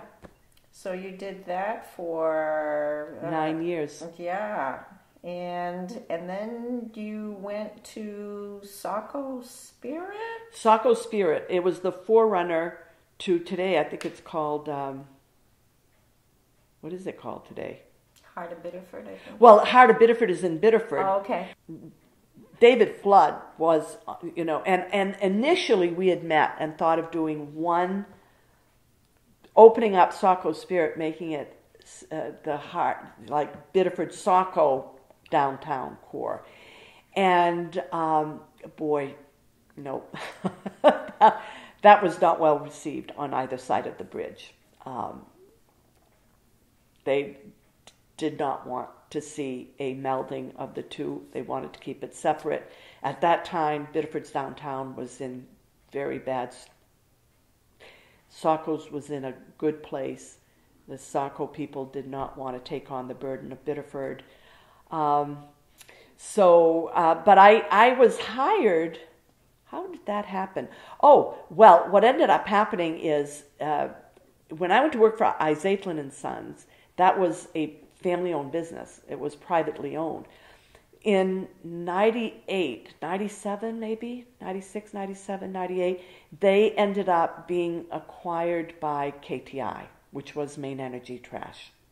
That was the parent company.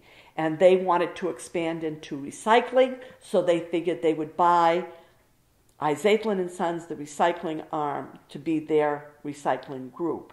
And so Sam ended up becoming a vice president at KTI, and they asked me to take on the role of general manager for the recycling operations and start that transition over into that. That ultimately, KTI merged with the company from Vermont. And at that point, that company decided they had also bought the recycling in Portland.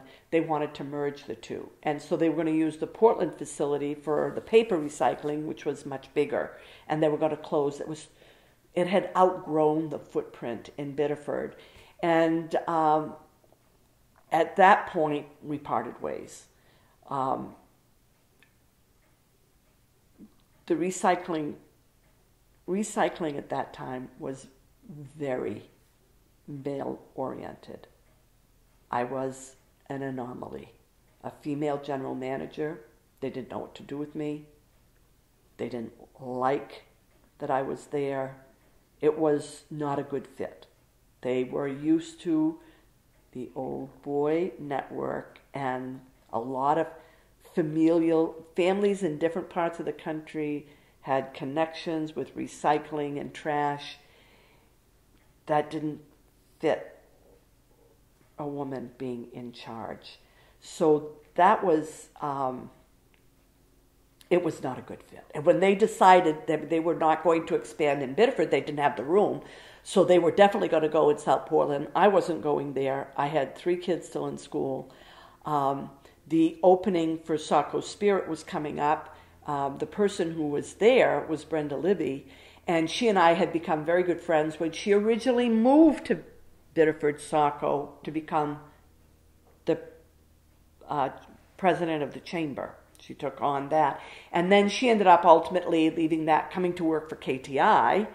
And and so we became, even better friends there. And then she went to Saco Spirit, and she was going to leave Saco Spirit, and she knew I didn't want to stay I wasn't going to move to South Portland. It was a mutual parting of the ways. They didn't want me there anyway. So she suggested I apply for the job in Saco, which I did, and I interviewed and I got that job. So I could stay right in the Biddeford Saco area, which was, my bailiwick anyway, So what is like a highlight of what you accomplished? What was that role, and what's a highlight from when you were at Saco Spirit? What's something that you feel good about that you accomplished? I really built on the programs, the programmatic piece, the Pumpkin Fest and the Sidewalk Art Festival. We really beefed up all of that. We ended up introducing a Christmas program, and I worked, which was what I was most happy with. Saco Island was empty and had gone through a couple of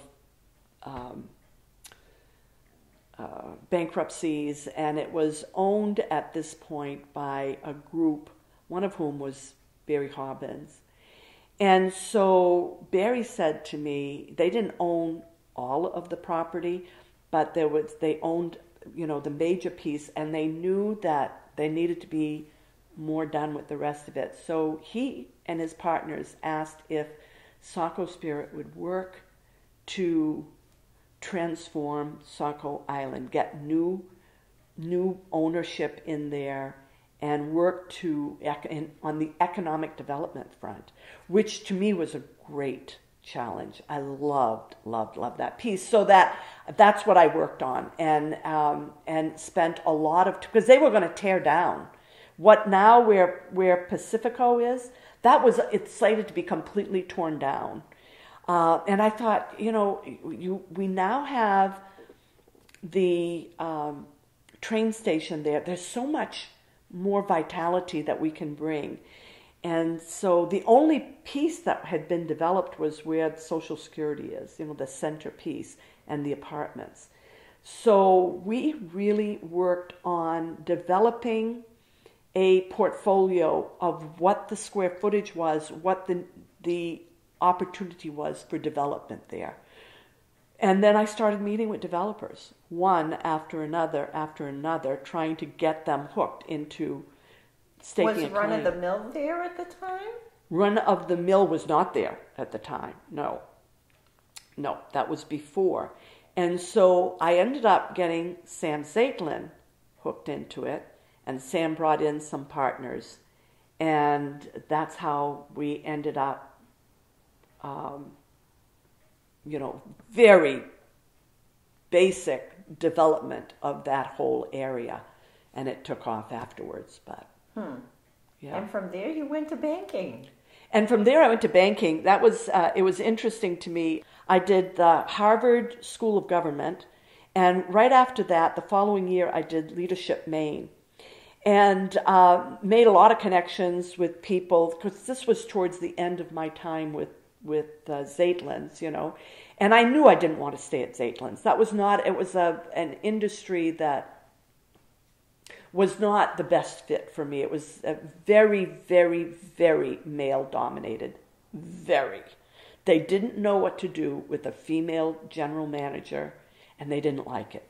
So there was a lot of tension. And I thought to myself, so of course then I had the opportunity to go to Saco Spirit, which was great. I was still local, and my focus had been when I stepped down as mayor, when I lost the election and was not going to be mayor, and I sold my business, I had made a promise to my kids that until they were out of high school, I would stay close, and I would take jobs that allowed me more flexibility, because I was a single parent at that point.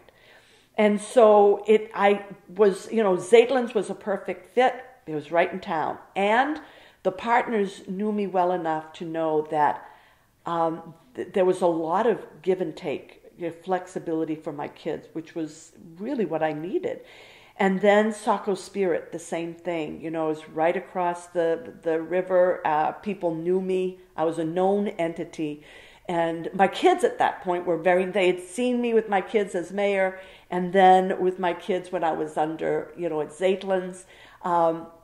So it was, people were used to it. It was like and so then when I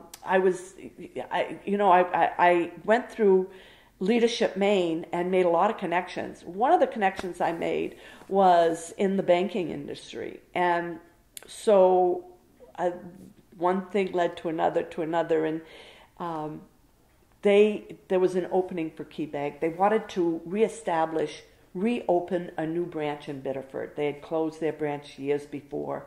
They felt that had been a mistake. They wanted to open up a new branch. So the person who was the executive director of Leadership Maine at the time, connected me with the president of Key Bank Maine and thought that we'd be a good match. And so Key Bank made me an offer basically that I couldn't refuse. It was going to be, once again, in Biddeford, much higher pay. My kids were facing college. I was looking to see how I was going to finance them through college. So it was a perfect fit to transition over to banking and take on, the role of running a branch for Key Bank. So, and it was yet something totally different, a different industry altogether. Which is interesting because people have said that to me. You started with teaching, you ran your business, you got into recycling, you got into banking, you were in the nonprofit sector.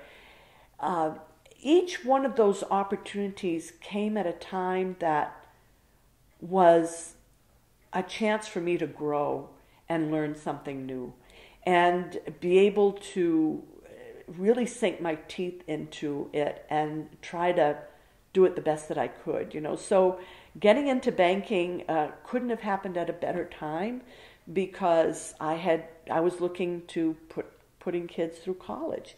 And I thought, how am I going to do this? How am I going to afford to get, because their father had not participated at all in supporting them from the time of the divorce. So it was on me, and I thought I need to be able to get them into college. I knew I wanted them all to have a college education, and so banking came along, and it was a perfect fit. I learned the ins and outs of banking, and it was at a perfect time. I was able to finance my kids. Not that they didn't come out with any debt, they did. But it allowed them to choose where they wanted to go without my saying, can't get you there, can't get you there. So within the banking industry, your experience with the time in the banking industry, what was your biggest learning or your biggest insight being in that industry? What did you take away from that experience? The biggest impact it had on me was how strong a core I had in finance that I didn't think I had. It seemed like I was forever learning on the job. I bought a business and learning how to handle all of the financing for that business, doing all of the books, all of that. I always felt like, maybe I'm missing something. Maybe I don't know enough. And so, running a business was quite an experience. But when I got into banking, it's like I remember thinking, God, it's too bad that wasn't like reversed. I should have been in banking first. But instead, I found out how much I had learned running my business and how that helped me in working with people who wanted or needed help with their finances, both on a personal level as well as on a business level. And that I felt that I had such a strong base that I could really, and for me, it was yet once more an opportunity to teach, because every person that walked into my bank, I felt was a student of mine. It was they need my help. How can I help them learn to do this, to be self-sufficient? And that's the way I approached it. It was sort of like a full circle coming back into banking and teaching people how to, because especially going through the divorce that I did. I mean, I had one foot in bankruptcy.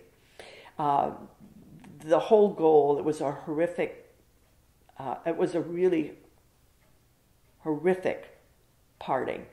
And my ex-husband was bound and determined to destroy us financially, and did everything he could to do that.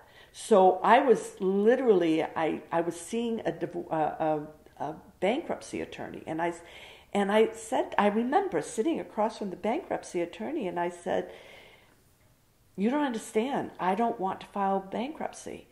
And they said, "Then why are you here?" I said, "To find out how to avoid it. You need to tell me what I need to do, because there's no way I'm going to file bankruptcy. I need to work my way through it." And, I learned in that such a strong sense of financing that I didn't understand before. And it wasn't till finally being back in the financial sector, I thought I was lucky enough to have relationships with banks in the area where they were willing to work with me, that when I started into banking, I knew what it was like to be on the other side of the table, and I knew what they needed to help move them from there to be self-sufficient. So it was an incredible opportunity. Incredible opportunity. Interesting path. Yeah. And so what prompted you to make the change from that to working for Senator Angus King? Total serendipity, actually. I got to know Angus before he was governor. He and Sam Zaitlin were best friends. And Sam introduced me to Angus when I was mayor. That's how I first met him. And then, then I got involved on the periphery of his campaign, helping him, not as a paid person, but as a volunteer, really helping him in the York County area, because I had connections with so many people. And he became governor. And so, and he asked me to try out for a position in his government. But, and I interviewed for that, but at the time it was not a good fit because my kids were too young, and that meant, I couldn't move to Augusta. I couldn't be on the road all the time like that. So it was not a time with, and my whole personal life, the divorce and subsequent years for a good 6 years were very turbulent because, as I indicated, my ex-husband really was trying to destroy everything he could. And so ultimately, it was so turbulent that my focus had to be on my kids, and I had to be very, very careful financially because he kept trying to tip us into bankruptcy. And the only way I was able to avoid it was to finally cut everything off so that I alone had control of everything that was with me. I paid off the creditors that he was going to be, because they would have sued me. So I ended up paying creditors off and taking on everything. And he ended up with whatever he had. It was sink or swim on his own. But I had to make sure there was no way he could get into what I was left with, because he really was trying to destroy all of that. So, I learned from that. Where was I going with this? We were talking about how you got into Angus. Oh, so Angus at the time knew all of this because he and Sam were best friends. And Angus saw what I was, because I had met with him a few times on a social level and involved with his campaign. And he saw me work through Zaitlin's, take on a leadership role there, take over when Sam left. So we stayed very good friends. And he even, to the point where he had requested that the commissioner of Human Health and Human Services look into getting Ray to pay his child support, because he wasn't paying child support or anything. Imagine that. And the governor said, we're going to pass a law that will allow the department to, whatever we can, get a hook so that we can get, for those who are in that situation, get some money. It was a long process. It didn't really help me a whole lot, because by the time they had everything in place, then I was, moving on. I was into banking and all of that. But Angus and I stayed very good friends, and his wife, Mary. And so, Sam ended up getting, he almost died. He was in the hospital.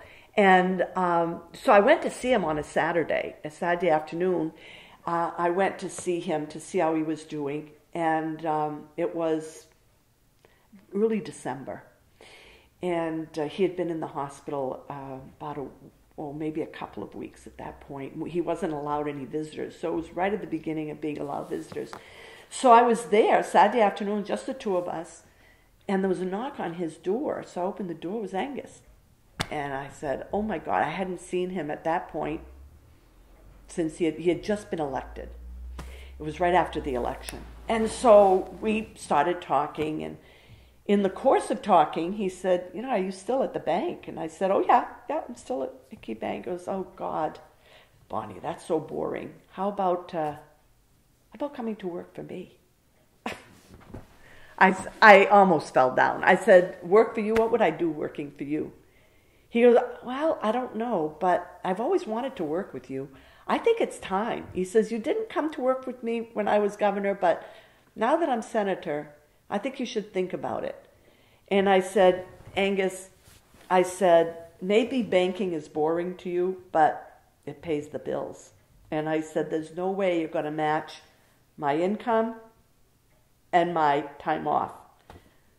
Oh, yeah, he goes, you're right about that. But you'll never be bored with me. Just like that. That's what he said. He said, I'll have Kay call you. Kay was his chief of staff. And so sure enough, a couple of days later, Kay called me and I met with her. And lo and behold, he wanted me to come to work as his York County representative. And it's funny because I left the hospital, and at this point, my mother was alone. She lived at Atlantic Heights.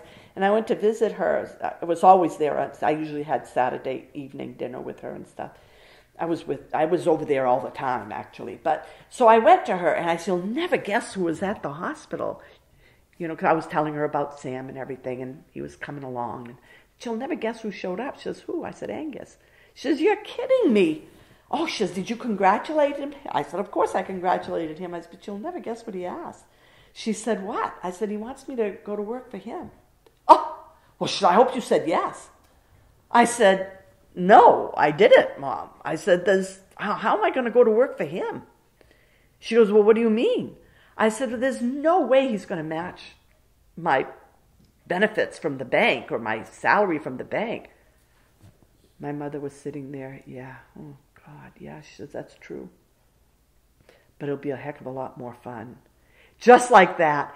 And she says, what do you need all that money for now? Anyway, the kids are all out of college. You don't need any of that anymore. She says, why don't you do something that you know you're going to love doing with someone you know you're going to love doing it with?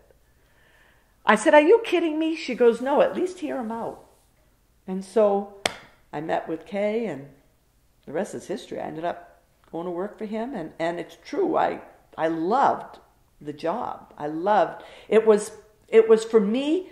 I remember a lot of people being very unsure about what they were doing, and for me, it was like, I know exactly what I need to do for him. I know exactly what he needs in a field representative.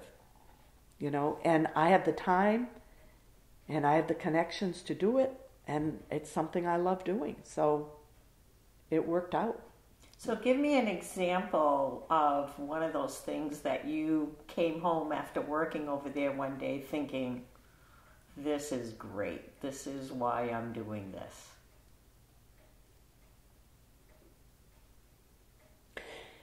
I remember finding a way to make the federal government work for someone. And it made all the difference in their life. They were really hard up, and we were able to break through and fix it for them. And I said, that's what government is for. And you need people in government who are so focused that they can really learn the inside out of government and make it work for the people. Because it's become such a big entity, it's a behemoth.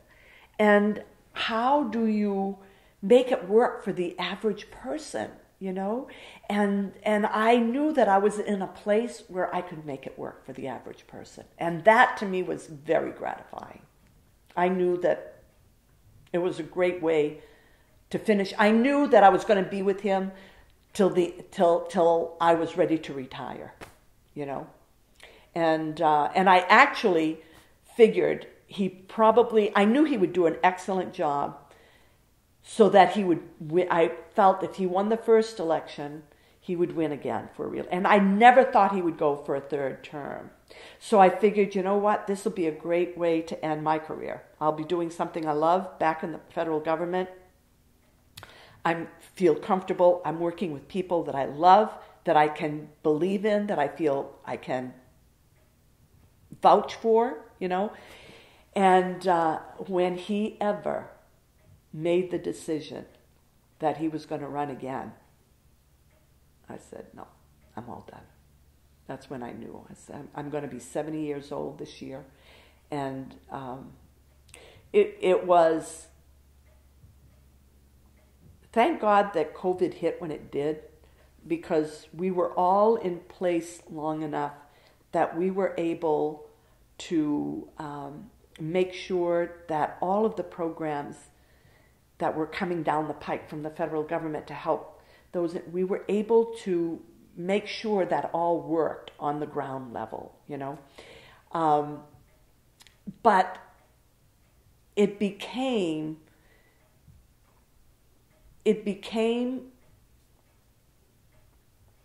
more of, when he hired me, it was to be his eyes, ears, and boots on the ground throughout York County.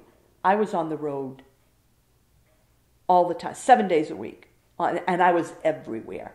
Anything that was happening, nights, weekends, didn't matter. It was my whole life, and I loved it. And so, but when COVID hit, thank God I had been out and about everywhere, because they had my number and they knew how to reach me. And so I could help municipalities, businesses.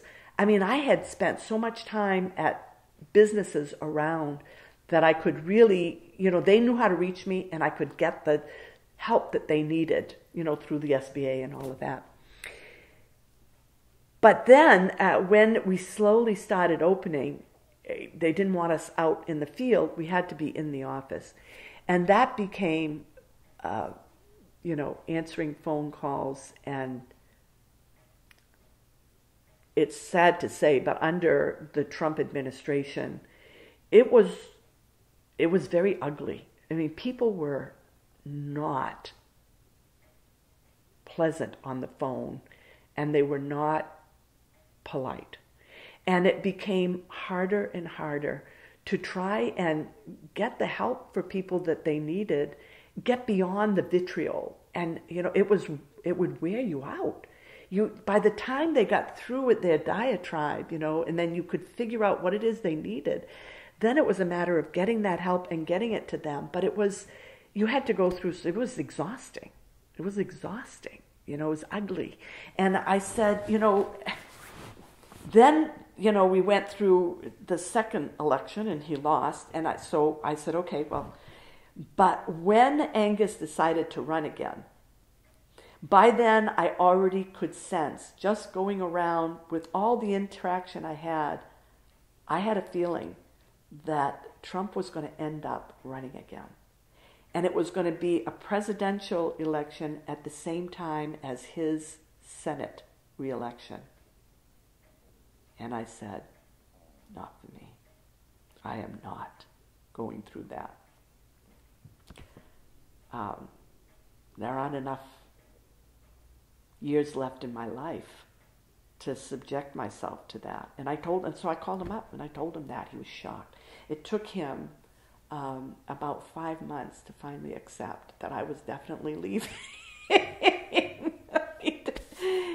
But I said, I just, maybe you want this, but I don't. And see, this is the campaign year. And a campaign is even though as part of his senatorial staff, there's he kept the two sides very separate, I was not expected to campaign for him.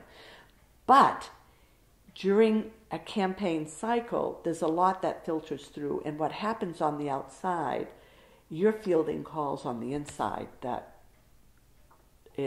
can be at least under the time that Trump was there. It was very ugly, and it was scary. I mean, there were a lot of threats, and I thought, wow, I don't have enough years left to use up more of my time with this. I just couldn't. Did you personally have threats too? Oh yes, yeah. Yep. So he did, the staff did. I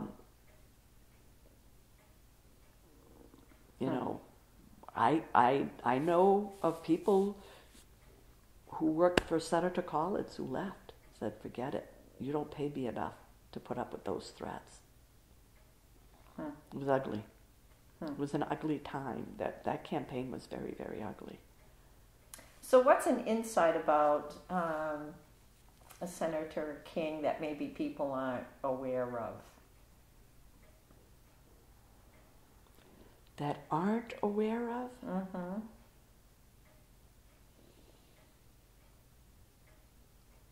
How genuine he is. I don't know if people really grasp what an unusual person he is in the position that he's in. It takes some ego to run for office, no matter what the job, what level of office it is, But he truly is a very humble person and is very grounded in his family. And that hasn't changed for him, despite his years of being in elected office. He's a very genuine person. He cares deeply about people, cares deeply about his family. Well, speaking of family, I know that you've alluded to your children. You want to share anything about your children?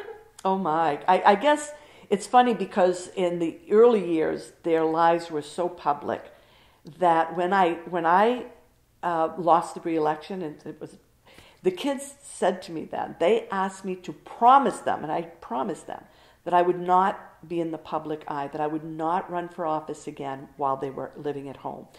And so over the years, I really kept that promise. I wanted to make sure that, in fact, Governor Baldacci called me to run for the State House And I still had the youngest one in college, and I said no, that I wouldn't do it, because I made that promise to them, and I kept it. I did not run for office again. That now I'm not interested, but even if I had been interested, I felt that was something I didn't want to do. I wanted to focus my energy on them. They had been in the public eye enough. They grew up in a business. I mean, all of them coming to work with me all the time. And then as a single parent, I was, always had one foot in business, was working a lot. So the kids, they're my pride and joy. I think of them, and now they each have their own lives. And I for example, my daughter, the oldest, is going to be 40 this year, which is shocking to me. And she's going to be 40. And she's the mother I wish I had been. She is the most incredible mom. Patient and wise and devoted to the moment. She's fortunate enough to be home. She homeschools all 4 of her children. She is a superb teacher. I was a teacher. I know what it's like to teach.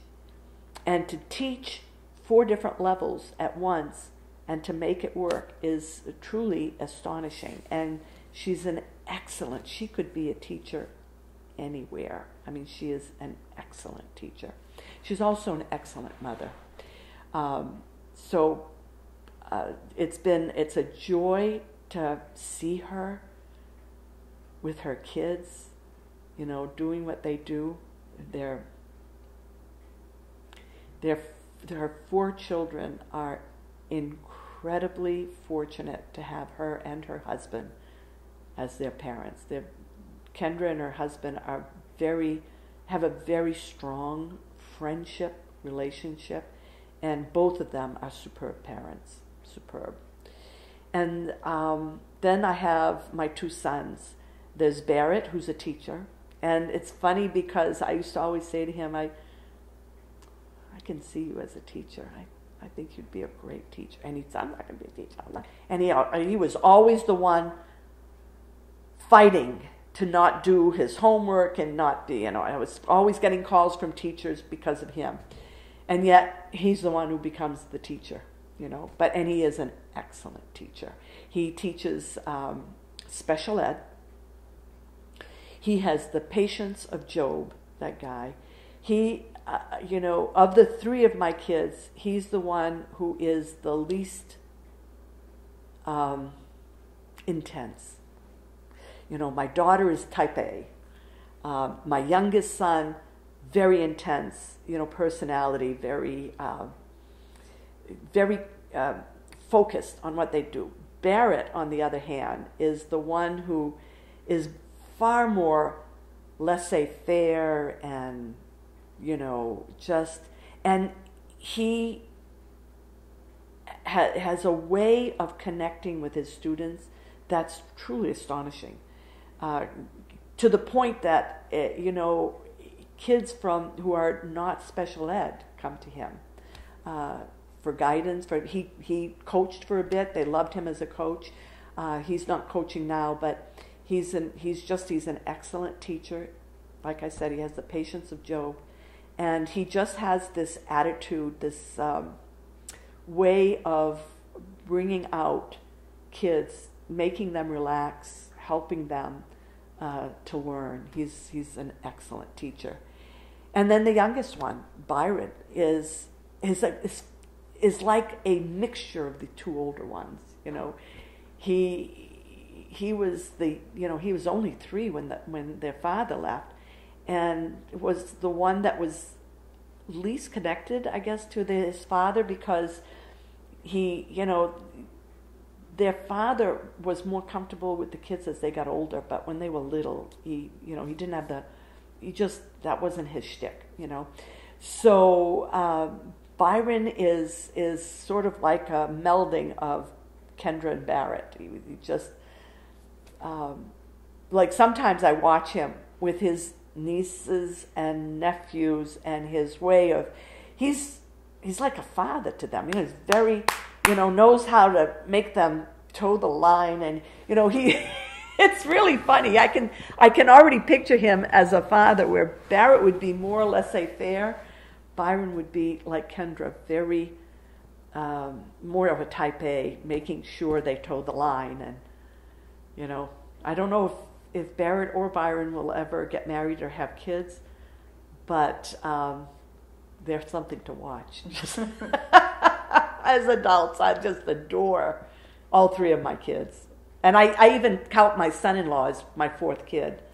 He was just a perfect fit for Kendra, and to me, he's like one of the kids. Yeah. Well, one of the things I also wanted to ask as we start to wrap up is, you've seen a lot of changes in Biddeford. As part of my research, I saw that one of the issues that occurred is there was like this book about ranking New England small cities, where Biddeford was like almost at the bottom of the barrel, and look at where it is now. And I'd love to hear what your thoughts are on talk about transition. Nicole, it's funny you asked that question, and I think back to, I remember growing up when Biddeford, in its heyday, in the 60s, going downtown with my mother on Friday night to help with, her shopping, and going to eat a little snack at the Wonder Bar. And walking down the sidewalk was hard to stay. We'd have to go in single file because the sidewalks were full of people. It was its heyday, And then to have seen that slump into a depression, really, and to have opened a business in the middle of that downturn.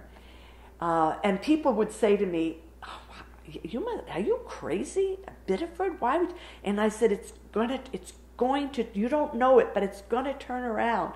And when I was mayor, focusing on what the good things in Biddeford were. And one of the things that I had said when I was mayor, one of my goals was to get a cultural committee going to focus on the heritage of what Biddeford had. It was the one thing out of 12 items when I did my speech accepting the fact that I had won. I had a speech. I had 12 points. The very last one was this, that developing a cultural and heritage committee to focus on what Biddeford, what its strengths were and everything. And it was the only one that I hadn't finished. I had gotten it started. I got a committee. I got somebody involved in it. And then I was gone. But I always tried, in whatever position I was in, to work to help make Biddeford a better place, because to me, it was a diamond in the rough. And so to see that transformation and to hear people say, wow, what happened to Biddeford all of a sudden? Well, it took 20 years of all of a sudden for it to be something, but it still has the same bones that it had before. And it has the same people. It has that same ethos, And like all small town communities throughout America, the people who live here, it's almost like watching a butterfly and go into its metamorphosis, if you will, and then finally comes back out on the other side. And it's like that's what happened. We went into a cocoon for a while, but eventually we sprouted. And to see, and it took people coming in from away with a new set of eyes who could bring new ideas, which I think has been really vibrant and exciting to watch. Really exciting to watch. Mm. It's interesting the language that you use, because when we did this interview with Tammy Ackerman, she said the first time she walked through Biddeford, what really impressed her is she said it's got good bones, and that's the terminology that you used. It's funny how a lot of these interviews just kind of like intertwined. That must be so interesting from your viewpoint. Fascinating. So we've covered a lot of territory. Is there anything when you were thinking about doing this interview that you wanted to make sure to bring up that maybe hasn't come out? I wanted to give you that opportunity. We've certainly talked about a lot of things, and there's been a lot that's gone on. I think the thing, if I was to focus on one piece, it would be how important my children are to me, and how fortunate I was to have been able to spend my time, part of it in the public eye, but with still having them exposed to all that, the richness of what Biddeford is, even though none of us live in Biddeford anymore. They all, Lyman, Old Orchard, Ocean Park, Old Orchard for me, and Saco for my son. But, Biddeford gave them their foundation, and they were my foundation. And so, a lot of people said to me over the years, well, how did you do that and have kids to boot? You can't do that. You have children at home. It was either one or the other. And I thought, at what point do our children become a whole rather than a part of us? And I wanted them to experience the wholeness.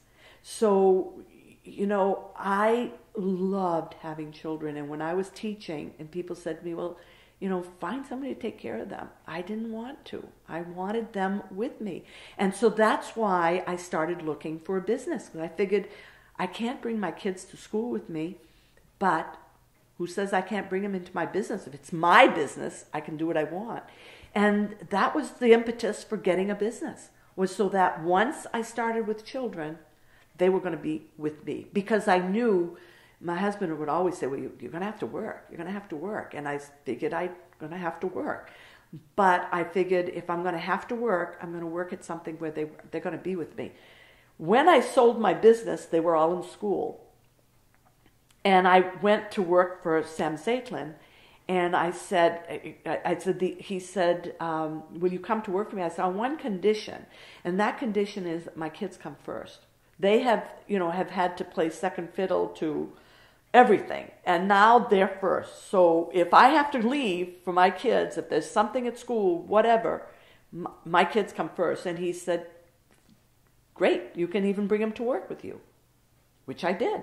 When they were on vacation, they would come to work. When I went full-time with him and we were opening the place in Massachusetts, that was before cell phones, so he got me a beeper. And everybody knew in the office that if my kids called, then it had to be an emergency beeper, get Bonnie, I don't care what time of the day or what was going on.